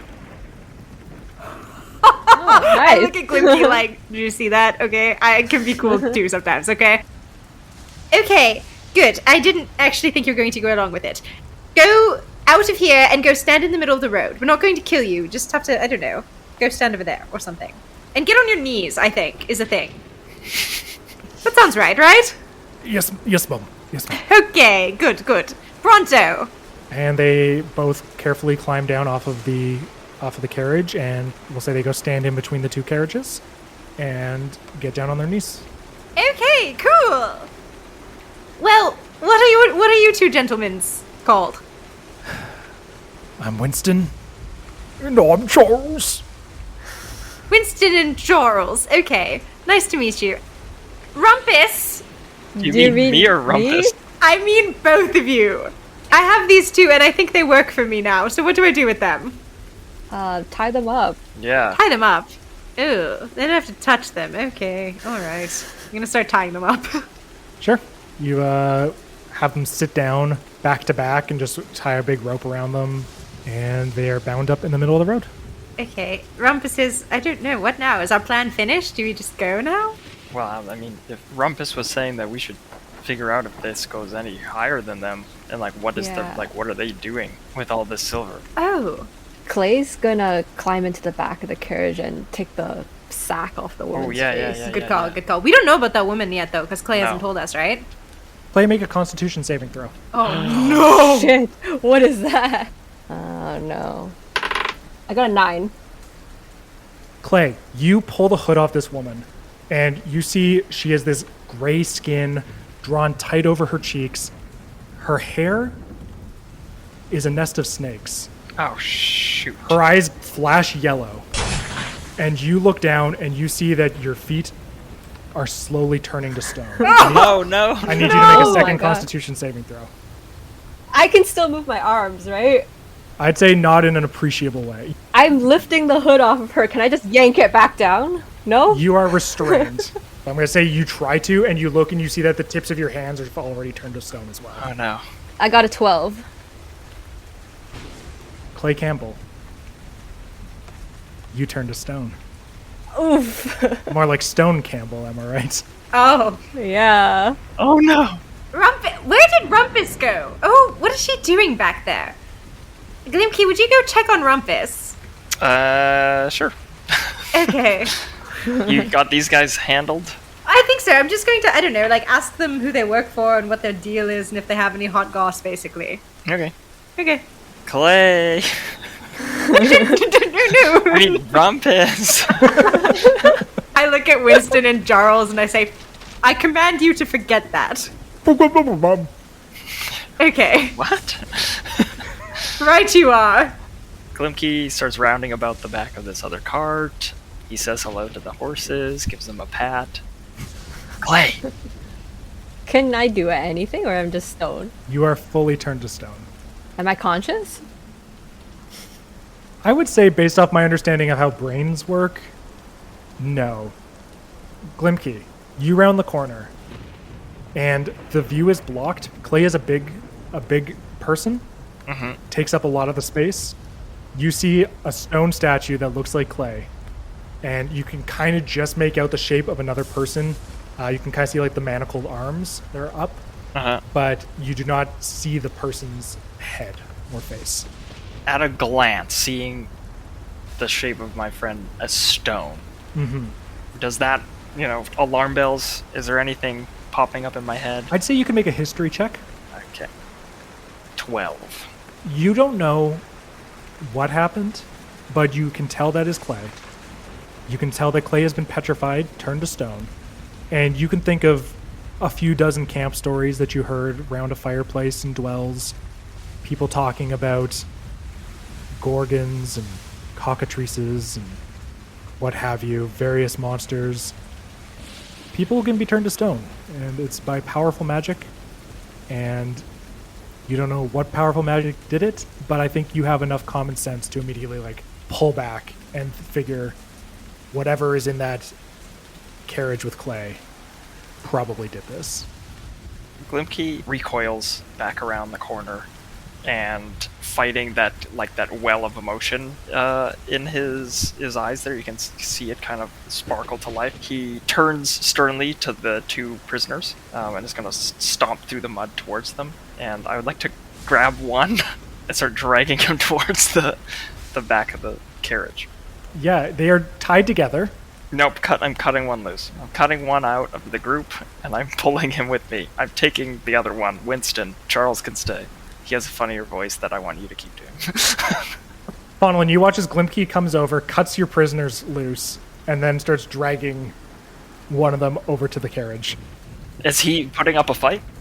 He's been mollified for the time being. He's surrendered. He seems like he's mostly focused on not angering his captors.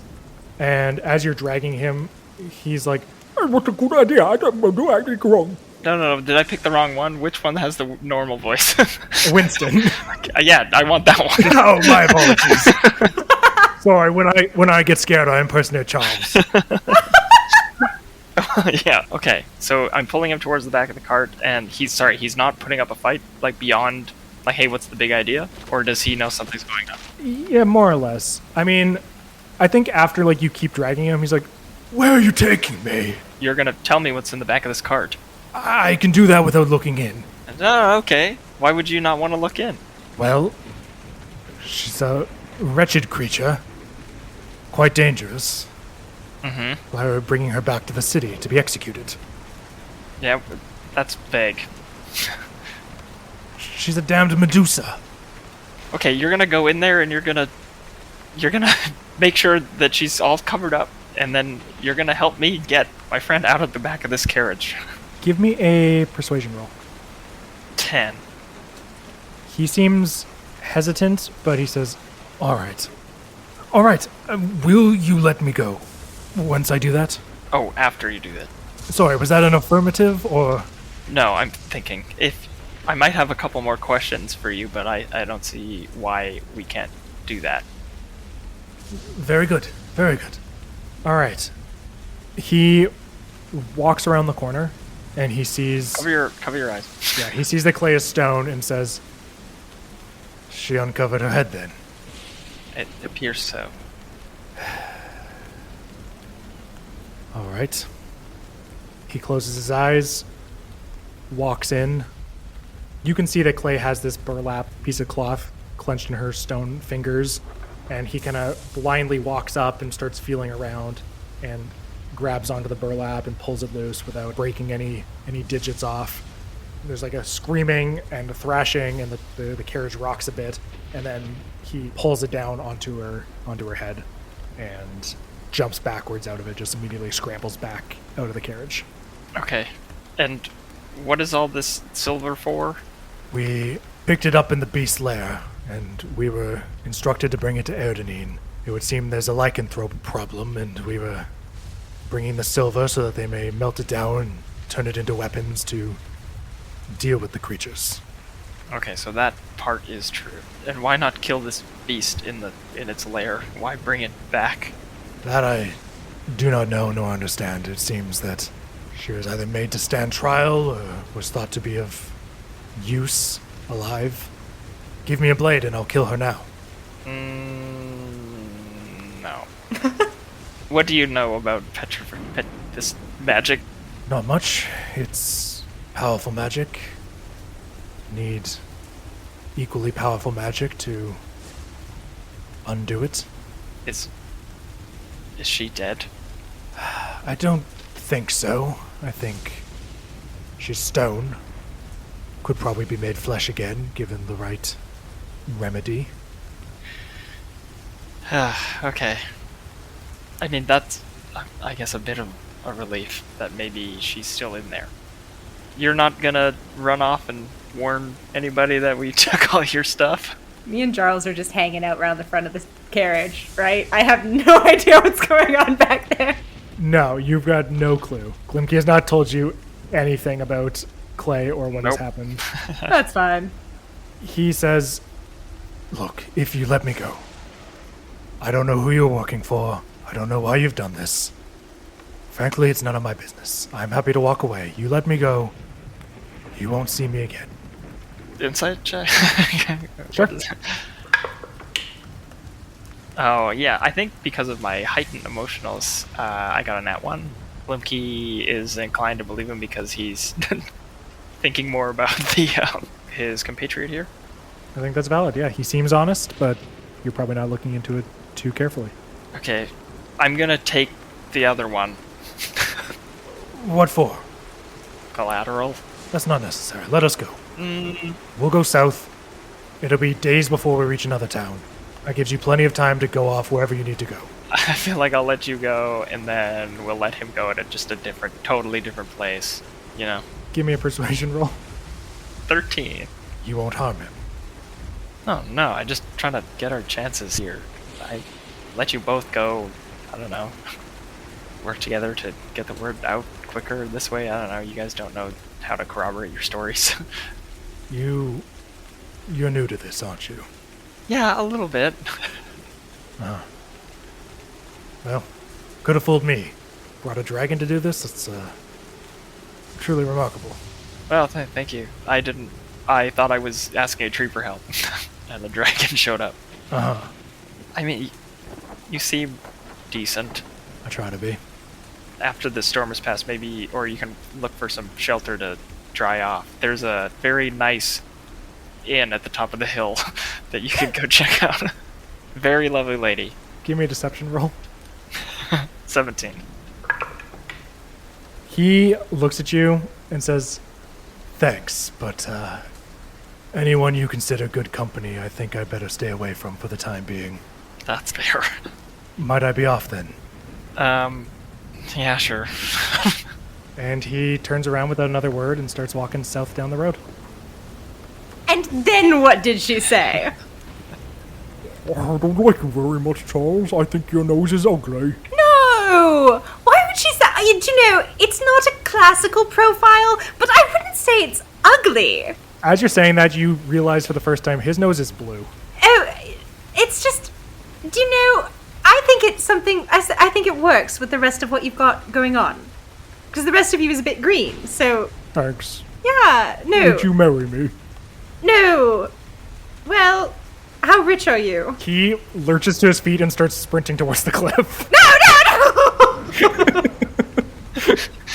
I'm gonna let him go. I'm gonna let him go, and I'm gonna walk around to Glimki and see the other hostage walking off into the distance and say, okay, Glimki, look, I don't want to beef with you because I'd like us to be friends, but you walked up and you cut through the very nice knots that I've made, frankly undermining all of my authority with these two, and then you let the coherent one go. Faunalyn Clay is a statue. Oh. She's petrified and turned to stone. And I don't know how to fix that. Metaphorically speaking? No. Well, what did it? Apparently there's a Medusa captive in the back of this cart, and unfortunately now we have an entirely new problem on our hands. Is that the Rumpus are now just you and me. Okay, well, let's just take stock of things. Number one, how much do you like Clay? A lot. Yeah, I like Clay a lot too, actually. Don't tell her I said that, but I think she's great. Okay, secondly, is the Medusa just, like, free back there? Do we have to worry about her poking her head out? No, I think that it's shackled to a wall from what I could see. Oh. And I think great. the man, as much as I could hear, put something over its head again. So. Okay, I think we can diplomacy our way through this. An act of solidarity. I'm not going to leave a woman tied to a wall. I don't think she did it on purpose, so... No. Okay. I don't think that's a good idea. Well, you stole my hostages, so I'm going to try this. I'm going to knock on the cart. Oh, I thought you were gonna unshackle them. Maybe. We'll see how it goes. Ah. Knock, knock, knock.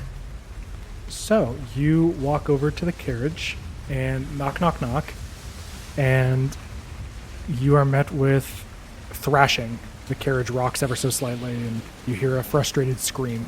Oh, dear. Okay. Sorry to interrupt you. It sounds like you're going through something. Are you decent? Can I come in? Yes, come in, so I might get a look at you. Oh, I heard that your face was covered. Is it not the case? Cryptic. Okay, I'm going to... Glimki, close your eyes. And I'm going to take out a makeup compact. And I'm going to open the carriage door behind me backwards and try and look in the mirror to see if her head is covered. Sure, you are able to look through like the crevice between Clay's arm and torso, and you see that the burlap has been pulled over the creature's head. Okay. I don't know why you didn't just say that your head was covered. Let's be real with each other. My name is Helen. What's yours? Thais. Sorry? Thais. Thais. Am I pronouncing it correctly, or do I have to do it the way you're doing? The yeast. Thais. The yeast. I feel like you're doing this deliberately, Helen. The yeast. Thais. Thais. Yes. I think I've got it. Thais. I swear that wasn't on purpose. It felt on purpose. No, I swear it wasn't. We're getting off to a bad foot because, firstly, you've paralyzed my good friend, and secondly, I'm very, whatever country I'm from, I'm very that, okay? So, it's my first time meeting a Medusa. All right. Okay, forgive me. So here's the thing. Why are you tied up in the back of a caravan? I don't like it. I don't like to see you like this. Soldiers took me. Oh, gross. And you're a powerful woman, and I don't like that you're back here. Something about 20 peasants turned to stone they didn't care for. Who can remember the details? Oh, these. Did you turn 20 peasants to stone? First off, very racist of you to assume it was me. Second off, yes. Sorry, I'm very, whatever country I'm from, I'm very that. So, forgive me. Do you know, I don't care that much about peasants. Do you? I think we can assume based off my actions. No. Okay. Now, we both agree we hate peasants, but here's the thing. My good friend who you've paralyzed is not a peasant, and I would very much like to let you go so you can go terrorize other peasants, but I can't do that until you tell me how to unstonify my very dear friend. Harder to reverse than it is to do. Oh, well then why did you go and do it? She pulled off my covering, and I lashed out. Oh, you lashed out, so you chose to do it? Or is it like a, it just happens thing? No, I chose to do it. Oh, thanks. In my defense, I was shackled to a carriage, and... Yes, but not by her. How could I have known that? Oh, because you had a bag on your head. Yes. No, that's very true. Okay, so how do I undo it? Quickly, please. Tears of the Gorgon. What the hell is it? Is that you? Can I make you cry? Will that work? Perhaps. Insight check. Can I? That seemed so suspicious. That's a 12. It's hard to get a read. She seems like by no means a friend. She seems very unhappy with your presence. I can't say I'm terribly pleased with her. Okay, here's the thing, Thais. You're telling me the only way to unruin Clay's life is to make you cry and then wipe the tears on her? Is that the only way? I've heard of other magics. Believe it or not, I'm not concerned with undoing what I've done. Honestly, sister, I get it. Cut and run. But in this case, I'd like you to tell me what you know. Perhaps sufficient... No. What are we doing here? What? Let me go and we can talk about treatment plans. No! Talk about treatment plans and then I'll let you go. I don't have any reason to trust you. Okay, then bye. And I'm going to get off the carriage and slam the door. And then I'm just going to stand outside quietly with Glimki with like my finger up to my lips, like don't make a sound. For a long ass time, like 2 hours. You don't have to wait that long because after about 10 minutes, the carriage starts rocking and like she's like struggling, trying to like break the chains. And after that, she says, "Are you still there? I'm ready to talk if you are." For the audience who can't see us, Glimki and I are having a silent exchange where we agree that we're going to wait 5 more minutes. Well, you've gone and done it again, Thais. You're gonna starve to death in the back of a carriage now because you couldn't keep your snakes to yourself. Don't think it's unreasonable that if someone rips the bag off of your head that you assume it's an enemy and turn them to stone immediately. Perhaps you'd have more friends if you could control it better, but... Damn it all. Okay, I'm going back in. Glimki, do you want to come with me this time? I don't think I can trust myself. Okay, fair enough. I'm going to go back in and say, okay, well, I hope you thought about what you've done, Thais. Yes. And by that... Sorry. No, please. No. Let's let the woman who's not tied up talk. Oh, okay, well, I was just going to say, do you see now that it's a bit silly for you to say, oh, untie me and then I'll tell you the thing? Because I could just leave with my statue friend. You've already told me there's other ways to fix her. We've got a whole ass other caravan. This is frankly the least interesting caravan to us, for our purposes. Also, the horses are uglier that are pulling this one. What is it you propose? I propose that you tell me all of the ways you know to unfreeze a person, and then I'm going to try and make you cry, not As by any... I said, I am only fully aware of one. And it's the crying thing? Vaguely aware of others. Tell me the vague ones, then, quickly. Magic. Is that vague enough for you? No, I would like it to be more specific. I wasn't asking for vagueness. That's the whole point. I don't have specificities. As I said, I do not trouble myself with undoing what has been done. You were blustering before. Oh, I get it. Okay, no, I do that all the time. It's fine. You were vamping. I get it. Okay, I'm going to try to make you cry, and I'm not going to do anything mean about it, but I just try to open your heart, please. My heart turned to stone long ago. Well, okay, okay, well... Okay, well... Okay. I'm a very good storyteller, so let's see what I can do.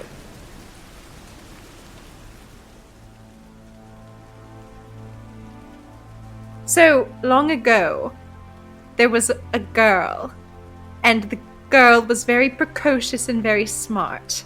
And she had with her no friends, but she had a dog, and it was a very good dog. And the dog's name was Veronica, and he was a cream-colored Clydesdale. And, sorry, I'm getting worked up already. And, so the girl, she was very smart and beautiful, but her only friend was the dog, because the world can be so cruel to smart and beautiful young women. Wouldn't you agree? Give me a persuasion roll. That's a nat 1. No, the world can be cruel to anyone. Okay, you're not a girl's girl. That's fine. It's going to make my story harder. Okay, the girl I'm is not now like a boy. other girls. I have snakes for hair, and Yes. I turn men to stone upon looking at them. Oh, okay, good. Okay, so here's the thing. The dog, the boy was very alone, and the reason he was alone was because he had this thing where when people got close to them, he drove them away. You see, when people got too close, when they touched his skin, they turned to clouds of mist. And so the only thing the boy had in the world was his dog, Veronica. And then one day, the boy decided that he couldn't stand to be alone any longer. So he decided he would test Veronica, and he threw a ball. And Veronica was a very good dog, so Veronica brought back the ball. And when Veronica placed the ball in the boy's hand, Veronica evaporated into mist, like everyone else the boy had ever loved or come close to. And once again, the boy was alone, and he always would be. Give me a performance roll. That's a 4 plus a 3. That's a 7. Does anyone have anything that can help me? She bursts out laughing. Oh! Does she laugh until she cries? Stupid boy, stupid dog. Okay, Glimki, get in here. I need you to make this woman cry. Oh, God. It's your turn. That was the best I could do. I made myself cry. I wipe it on clay just in case. It does nothing. Ugh. Oh. I mean, do we just see if someone in the magical city of... Oh my god, what's the name of the city again? What Antonine? with the people in the magical city of Eruption? We go back. You don't think there's someone magical enough to cast some sort of magic power? I'm sorry. Are you saying you would rather have Clay remain a statue for upwards of potentially multiple days, so you don't have to tell this woman a story? Do you doubt yourself? I just think that this thing is... My name's Thais. Yes, her name's Thais. Yes, this thing is stone-hearted, and it cannot be shooketh by simple words to get it to cry. Is this even a Gorgon? What is a Gorgon? That's Thais. What's a Gorgon? Is it you? Well, it's a matter of some dispute. It's a bit of a Oh God. mixed mythology type thing. Now, you see, Medusa was one, but also was known as a collective as Gorgons. But then some guy a while back said, no, a Gorgon's a metal bull that makes poison gas that turns people to stone. So it's a bit confused at the time. But I assure you my tears would work should you tell a story sufficient of weeping. Wow. So I must admit, I got pretty close with the whole dog turning into stone and mything dying. Yes. Now tell us about your relationship with your mother. Do you have one? Yes. Turned to stone. What's she like? Warm? No, stone cold. Stone cold, because did you turn her into stone? Yes, when I was born. When you were born, so you've never known a mother's love. No, just a screaming statue of a mother that I used as a crib for my formative years. Ew, did you suckle at it? No. I don't know why I asked that. I'm so sorry. All right. I will tell you the secret to making me cry, Yes, please. but you must let me go. Yeah, we've already said we will. Now. No. I want to be unshackled, and I want... No. I can think of a story that'll make you cry. Easy. Yes, Grimkey, go. Just give me a second, okay, to think. Sure. Take your time. I'm not going anywhere. Are you immortal? No. You could quite easily kill me in my current state. No, I just mean like, are you ageless? Do you age? Are you bound here? I mean, I wasn't always a fully grown woman, if that's what you're asking. I know, but okay. No, she suckled on a statue, remember? Oh well, that's weird. Yeah, it is weird. You're weird, Thais. Should we bully her into crying? Sorry. No, you do your thing first. Yeah. Look me in the eyes next time you want to say something like that. Ew, no, your eyes are weird. I hate them. Ew. Are you happy like this? As a wretched, evil, cold, stone-hearted Bitch! beast? Sorry. No, but seriously. Is this what brings you fulfillment? Are you happy with your existence? It's a living torment. Wouldn't it be nice to be released from this horrible form, Are you offering to kill me? perhaps? No, I'd rather live as a wretched, squalid creature. Instead of being returned to the beautiful cycle of nature and life, to perhaps be reborn as something beautiful again? Perhaps to see your mother again? No, I'm good, thanks. If you have a way to end my affliction, then I'm all ears. We could pluck out your eyes. No, that won't fix it either, I'm afraid. Oh, we could cut off all your snakes. Don't think that's gonna work either. We could blind all of your snakes, one by one. I would just like to be let go. I was perfectly miserable on my own, ruining families, tearing apart communities. I would just like to go back to that. Whoa, okay, wait a minute. Yes, once again, I've got nowhere to be. Hold on a second. Okay, this is confusing. So you said this is a torment, you hate it, this is a torturous existence, but you seem to enjoy bringing that pain onto other people. It's a small comfort. You wouldn't understand. Well, tell me then. Give me a try. Give me a persuasion roll. 20. Not that. I guess I hurt. And so I hurt others. Oh. I didn't ask to be born this way. It's not my fault. Perhaps things could be different. I want to give her a hug. I'm gonna unshackle her and give her a hug. Whoa, okay, hold on. Pause. Before you unshackle him. You know, nature and the gods work in mysterious ways.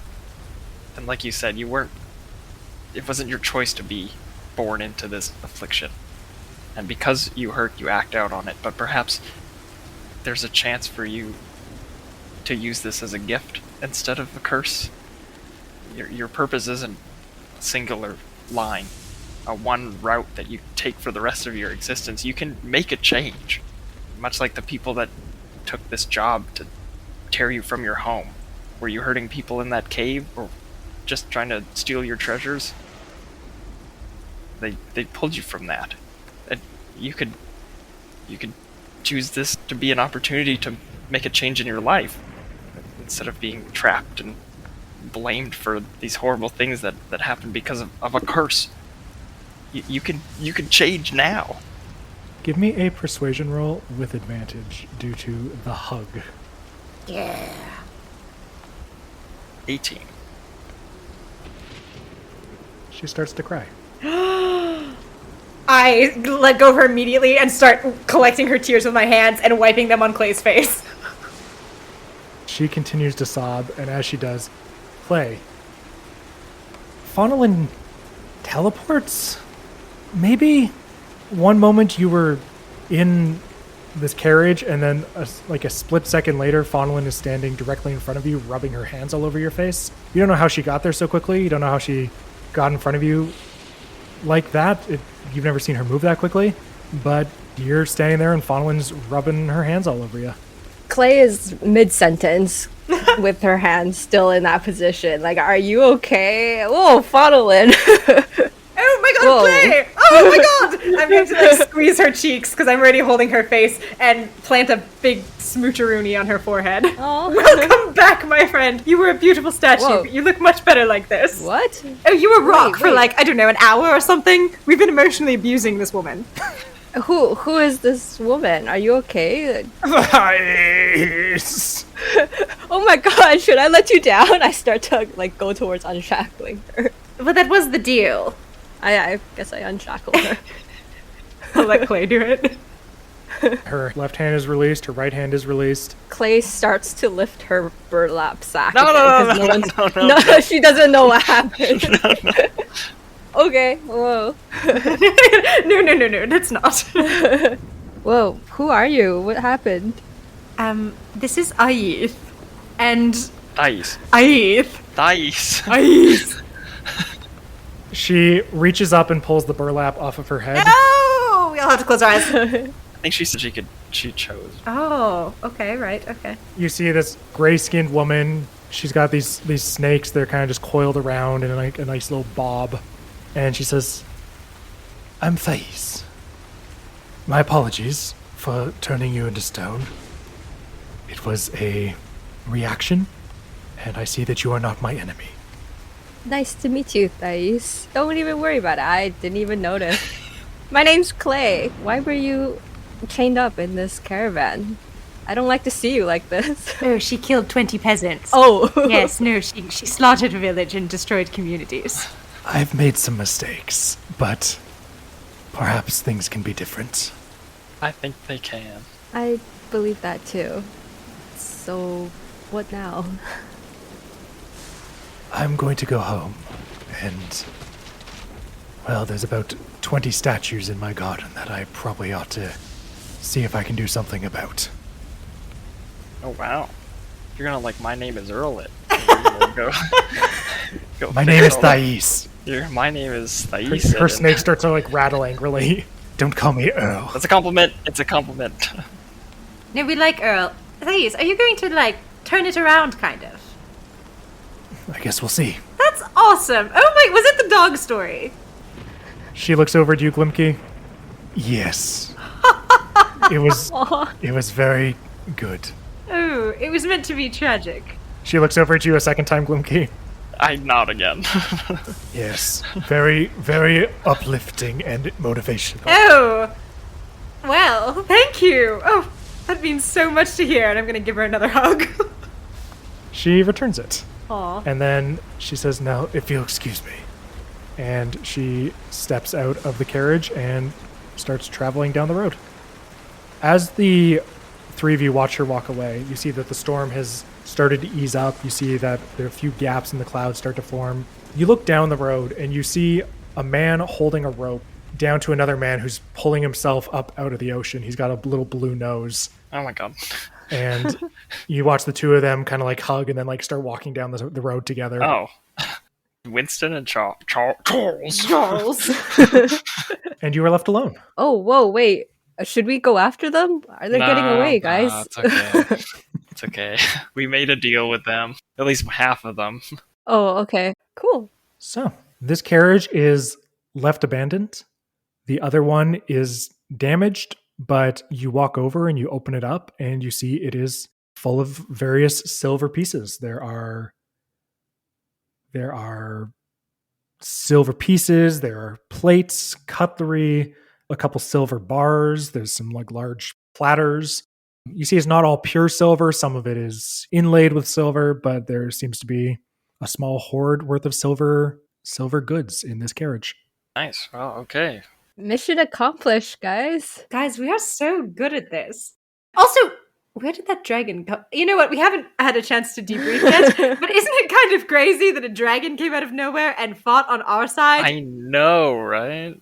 Yeah, holy. But then, Glimki, you did say that dragon's on our side, like immediately, like you intuited it. Oh. No, I said we have reason to believe that dragon is on our side. So what was the reason to believe? Because I didn't believe it, frankly. Because Mm, because that tree is not just a tree, and you know when we spoke to it the other evening and nothing happened. Well, I tried it again and I struck a bargain with the spirit of nature that resided in it, and I thought, hey, you know what is a simple request of aid to help tackle this convoy, and I mean it seemed fair enough. it said yes, and all it gave me was this. And I pull out the gray acorn. So I just have to go plant this in the forest where I'm from, and yeah, that's about it. And then did I know it was going to be a dragon? No, I thought it was going to be a Whomping Willow type of situation, and I was wrong. But hey, it worked out. Glimki, are you telling me that you spoke with a tree and it gave you the power to summon a dragon from the earth? I didn't summon the dragon. I think I'm terrified of you. I was kind of a little bit too. Did you see me blow that guy up earlier? Oh my god, it was insane! Where did the light come from? And then you surfed on a shield! Yeah, I've never done that before in my life. It was unbelievably sick, actually. I think we've all been very cool today. Clay, you were a good statue. Thanks. Very statuesque, if I may. I mean, you were good with the stones earlier, good with the stones later. Yeah, big day for you and rocks. Yeah, just call me Stone Campbell. Oh, hell yeah. Hey, I think you rock. Wow. Nice. Okay, I'll kill myself. It's fine. Not before I do. So, what's the plan, gang? What is the plan? Are you heading off to the drop? Are you sticking around here for a little bit? Yeah, I guess we can get this carriage ready for travel. Glimki would also like to maybe move some of the corpses that haven't been enveloped by the earth, maybe to the tree. Grim offering. I know some of them have already been absorbed. Yeah, you notice the large guy, as you are looking over, you see that kind of his stump arm is one of the only things poking out. You can see kind of half of his face and one of his legs, and you see his left arm, which ends at the elbow. You see that these bandages that are wrapped around it have been kind of peeled back a bit, revealing its stone at the tip. And you watch as he's slowly being pulled towards the tree into the ground. And yeah, so you spend a little time clearing the site. What's the plan with the horses?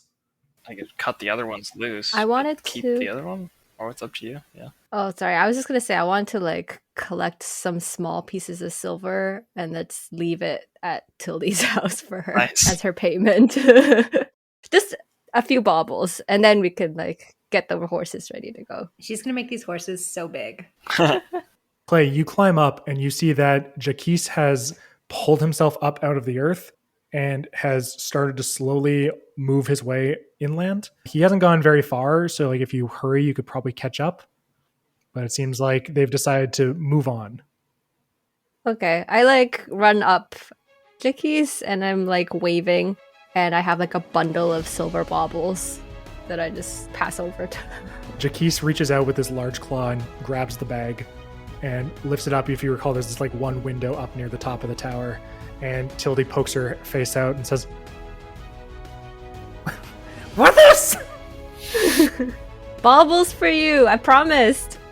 She dives headfirst into the bag, Jaquise pulls it open, and she dives headfirst Scrooge McDuck style, and you just see silver pieces flying up into the air, and she's just cackling joyously as this crab slowly works its way away from you. Bubbles! And disappears into the afternoon sun. Nice.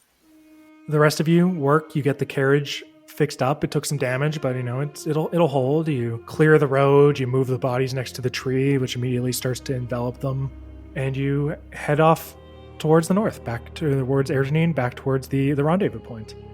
Like I said, the storm has abated and has given way to the warm light of Pharos. And after a few hours, you reach the spot indicated to you by Brutus, a small inlet sheltered from the waves of the Elseween Ocean. You see a small wooden boat with a single furled sail tied to a large piece of driftwood. Two figures with hoods drawn over their faces stand on the beach, taking turns throwing rocks at each other. Should we be throwing rocks at each other? It looks kind of fun. It does look kind of fun. Did at any point during the last few days, did it cross your mind that maybe these are the bad guys? I don't think I concern myself with black and white morality the way you do. That's fair. I think in this world, there's a lot of grey area, wouldn't you say? I mean, look at our friend Thais. Would you say she was a villain? No, I suppose you're right. Wow, holy shit, I think I was just right about something in earnest. That never happens. Should we take a couple pieces for ourselves? Ooh. Since we're working in a gray area. Ooh, he's running with it. Okay. Cool. Yeah, let's steal. Can I take a little bit? Yeah. Yeah, do you find like a little trunk, like a little wooden chest, and you pop it open? There's some like fine silverware. Nice. Faunalyn, are you taking something? What looks compact and valuable? There's a silver bar. That seems compact and valuable. Yeah, I'll stash that into my purse. Okay. Clay, you taking some spoils? Yeah, steal with us, Clay. Is there anything that looks really intricate and very nicely made?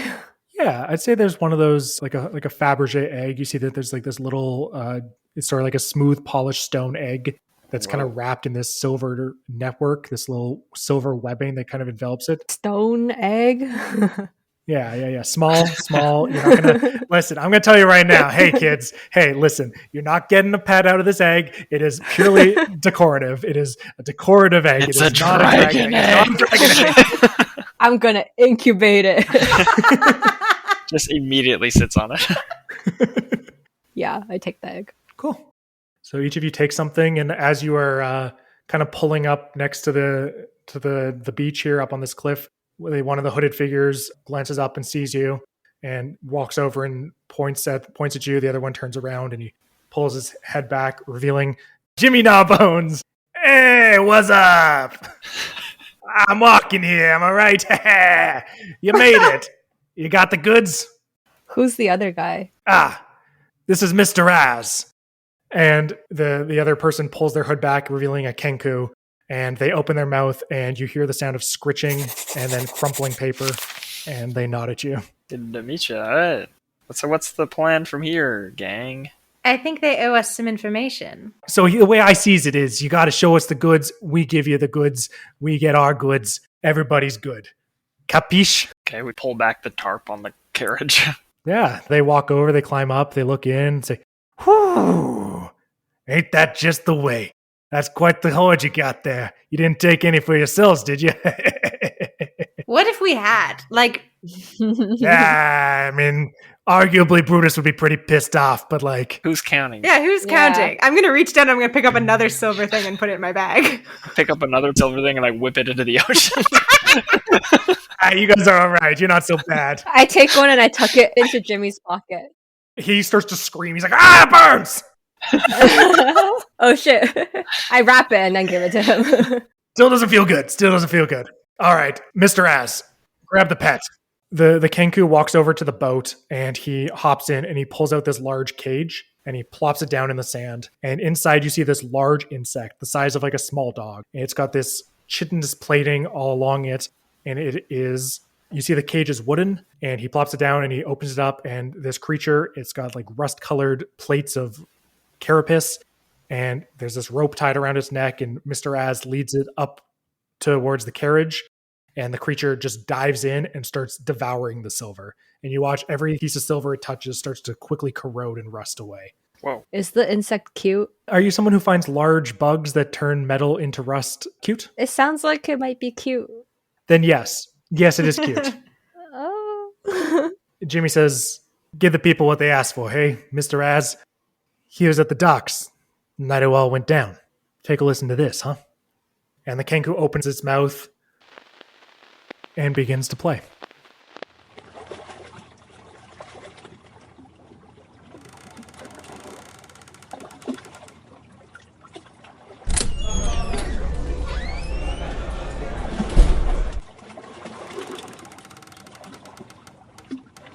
They're late.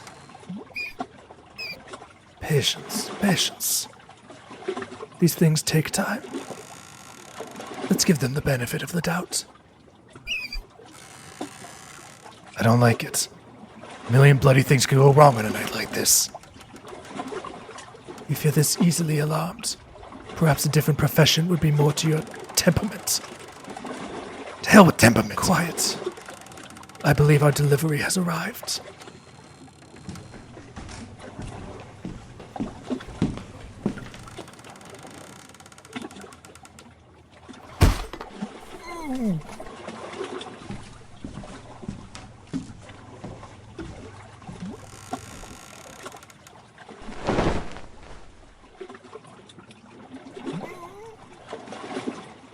Not feeling so well, Your Majesty?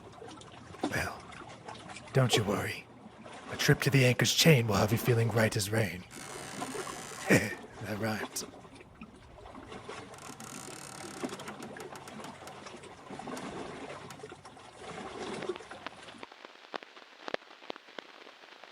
That's all he got. I don't know.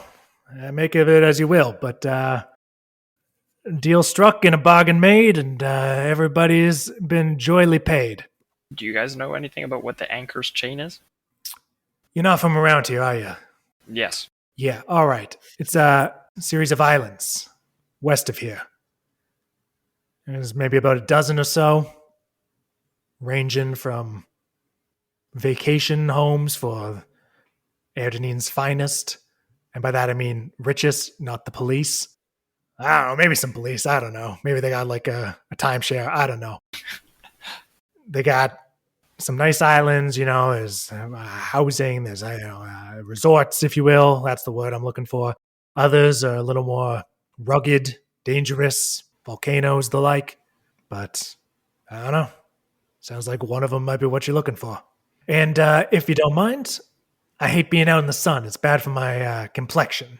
So Mr. Az and we're going to head out. Maybe we'll see you around, maybe we won't. Stay sleazy. And he walks down to the beach, and they untie their ship and start rowing away. Well, it seems like we have to go charter a ship. Mm-hmm. Should we get some pirate get-ups? I think we must. But for real, do you have connections to a ship company, if I recall? Yeah, merchant ship. Oh, yes. Okay, so I went to a party and I met the Humiliation family. I don't know, they're shippers. They're a shipping family. And there was that thing about the boat started with the letter K, I think it was, and I don't have a super strong connection to them. Although, actually, no, this is important. A couple nights before I met the two of you, I received a letter from the Humiliation House with their seal on it. And the letter was summoning me to, I believe they're called the Drifting Terraces. And I went there, and then two men tried to assassinate me. So I was lured there. What? Yes. Do you remember that thing I said where I said when one thing stinks and another thing stinks, it's possible that they stink because of the same thing, or whatever I said. Okay, so do you think that it was Humiliation House trying to kill you? No, I don't know, because actually I'm blackmailing a lot of people. You'd know about the blackmail already. So actually I'm blackmailing like a lot of people. So it could be, but somehow it's just, how did they get the Humiliation House crest on the letter? And it could be Humiliation House, but I'm not blackmailing anyone in the Humiliation House. But it's interesting to me that Humiliation House is involved in my attempted murder. And it was a quite sincere attempted murder. The person I was with was murdered to death. Oh. Yes. I'm sorry. We weren't close, but thank you. I feel bad, actually. She's the house. She worked at the house, and then I think floraphonic took her job. Oh. Yes. Oh my gosh. Yes. I did hear about my predecessor. Equa, yes. Untimely. Yeah. Slaughtered in front of my eyes, yes. Oh my gosh. Oh my god. Okay, so then perhaps this connection to Humiliation House is not a good lead to try get us a ship if they were connected to your attempted murder. In fact, now it makes me worried that if we're on the water at all, perhaps Humiliation House would be seeking to put our anchor down, if you will. Ooh. But the other thing is, though, that I know that Kazarin, the man I'm staying with, I know he visited Humiliation, and they had expressed that they were also confused about why the letter that I received had their seal on it. But they could be lying. Okay, so we gotta figure out how to get there, and whether or not we pull on your connection to Humiliation House to find ourselves a boat. We also found Patrick near some Humiliation House. Yeah. Oh, yes, with a hole in his head. Yes. We should probably talk about the fact that we totally blocked out that element of trauma that we all experienced together and continued on as if nothing had happened. I threw up like 9 times that night. We witnessed horrible murders just not 3 nights ago. I've had nightmares. You? Every night. Oh. Yeah. Okay, well, Humiliation House it is, I guess. Yeah, or just like a normal boat, I guess. Are you ready to go talk to your attempted murders? Oh, I've been dying to, actually. Can you afford a normal boat? This is... No. I gave you all my money when I hit you with the carriage. That's all you have? I mean... I thought you were rich. I look rich, so there's a difference. Looking rich takes a lot of money. Oh, man. Why do you think I blackmail people? This is just classic living above your means. But you know what? Our blackmail might have paid off. Do you remember we blackmailed 2 people? Well, only one. 1 person. I don't see one of those turning into a boat, but hey, but you know what? Worth a try. Yeah, let's go collect our bounty and sell the silverware that we just stole. Which, by the way, if they were just going to destroy it, I kind of think we could have had it all and sold all of it. But Wasn't that pervert that we put that gang of people on? Didn't he get tied to the post on a ship? yes. So our friends is from that bar that we sent after them. They have a ship. Oh! Ah, the orc. The orcs! The guy that looks like, Bert the Snapper. yeah, Vert the Snapper. Vert the Snapper! We're friendly. That is so smart. Why don't we try the Vert the Snapper lead first, and then after that, let's try the lead that's intimately connected to many details of this story. Yeah, let's do that. Sounds good. Cool. The rest of the day is beautiful, and the journey back to Erdenine couldn't be nicer. Pharaoh starts to glow bright orange in the sky above, indicating nightfall is about an hour away. You'll likely have to walk in the dark for a few hours, but a warm bed and meal are still well within the realm of possibility. Clay, as you're walking, reflecting on what happened to you today, reflecting on what you heard, you were there. Those footsteps were yours. And as you ponder this and your involvement in everything that's happened, you glance out at the sea. Somewhere out there, the anchor's chain lies, and on one of those islands, the princess waits for you. You turn away and look inland to the east. You see a farmer's field. It's too early for crops to be growing, but the field is plowed and soon will begin to sprout. You see a cow grazing in a nearby pasture, and just past it you see a scarecrow. Although, as you look closer, it's unlike any scarecrow you've ever seen. It's wearing a crudely fashioned pink dress and has hair that appears to have been taken from a mop. But their hands draw your attention the most. They're stained, the product of years of working with dyes. Oh no. The scarecrow turns to face you. Clay! Hey, Clay! Sten? How's it going? How are you doing? What the? Is this your plan? I'm gonna find the princess! You won't believe what I saw today.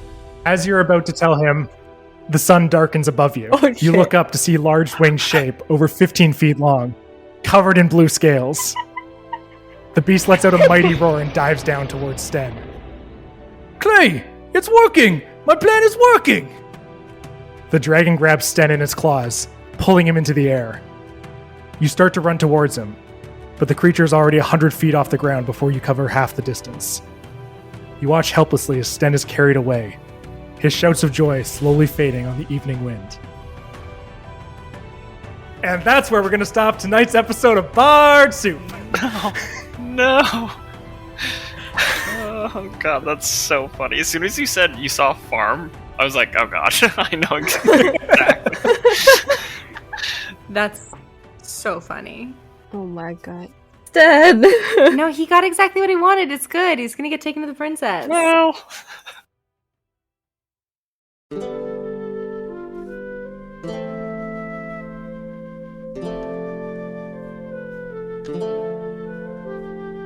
Thank you so much for listening to episode 7 of Bard Scoop. Bard Scoop, what is this? An ice cream place? Bard Soup. I am your absentee dungeon master, Zach Meikle.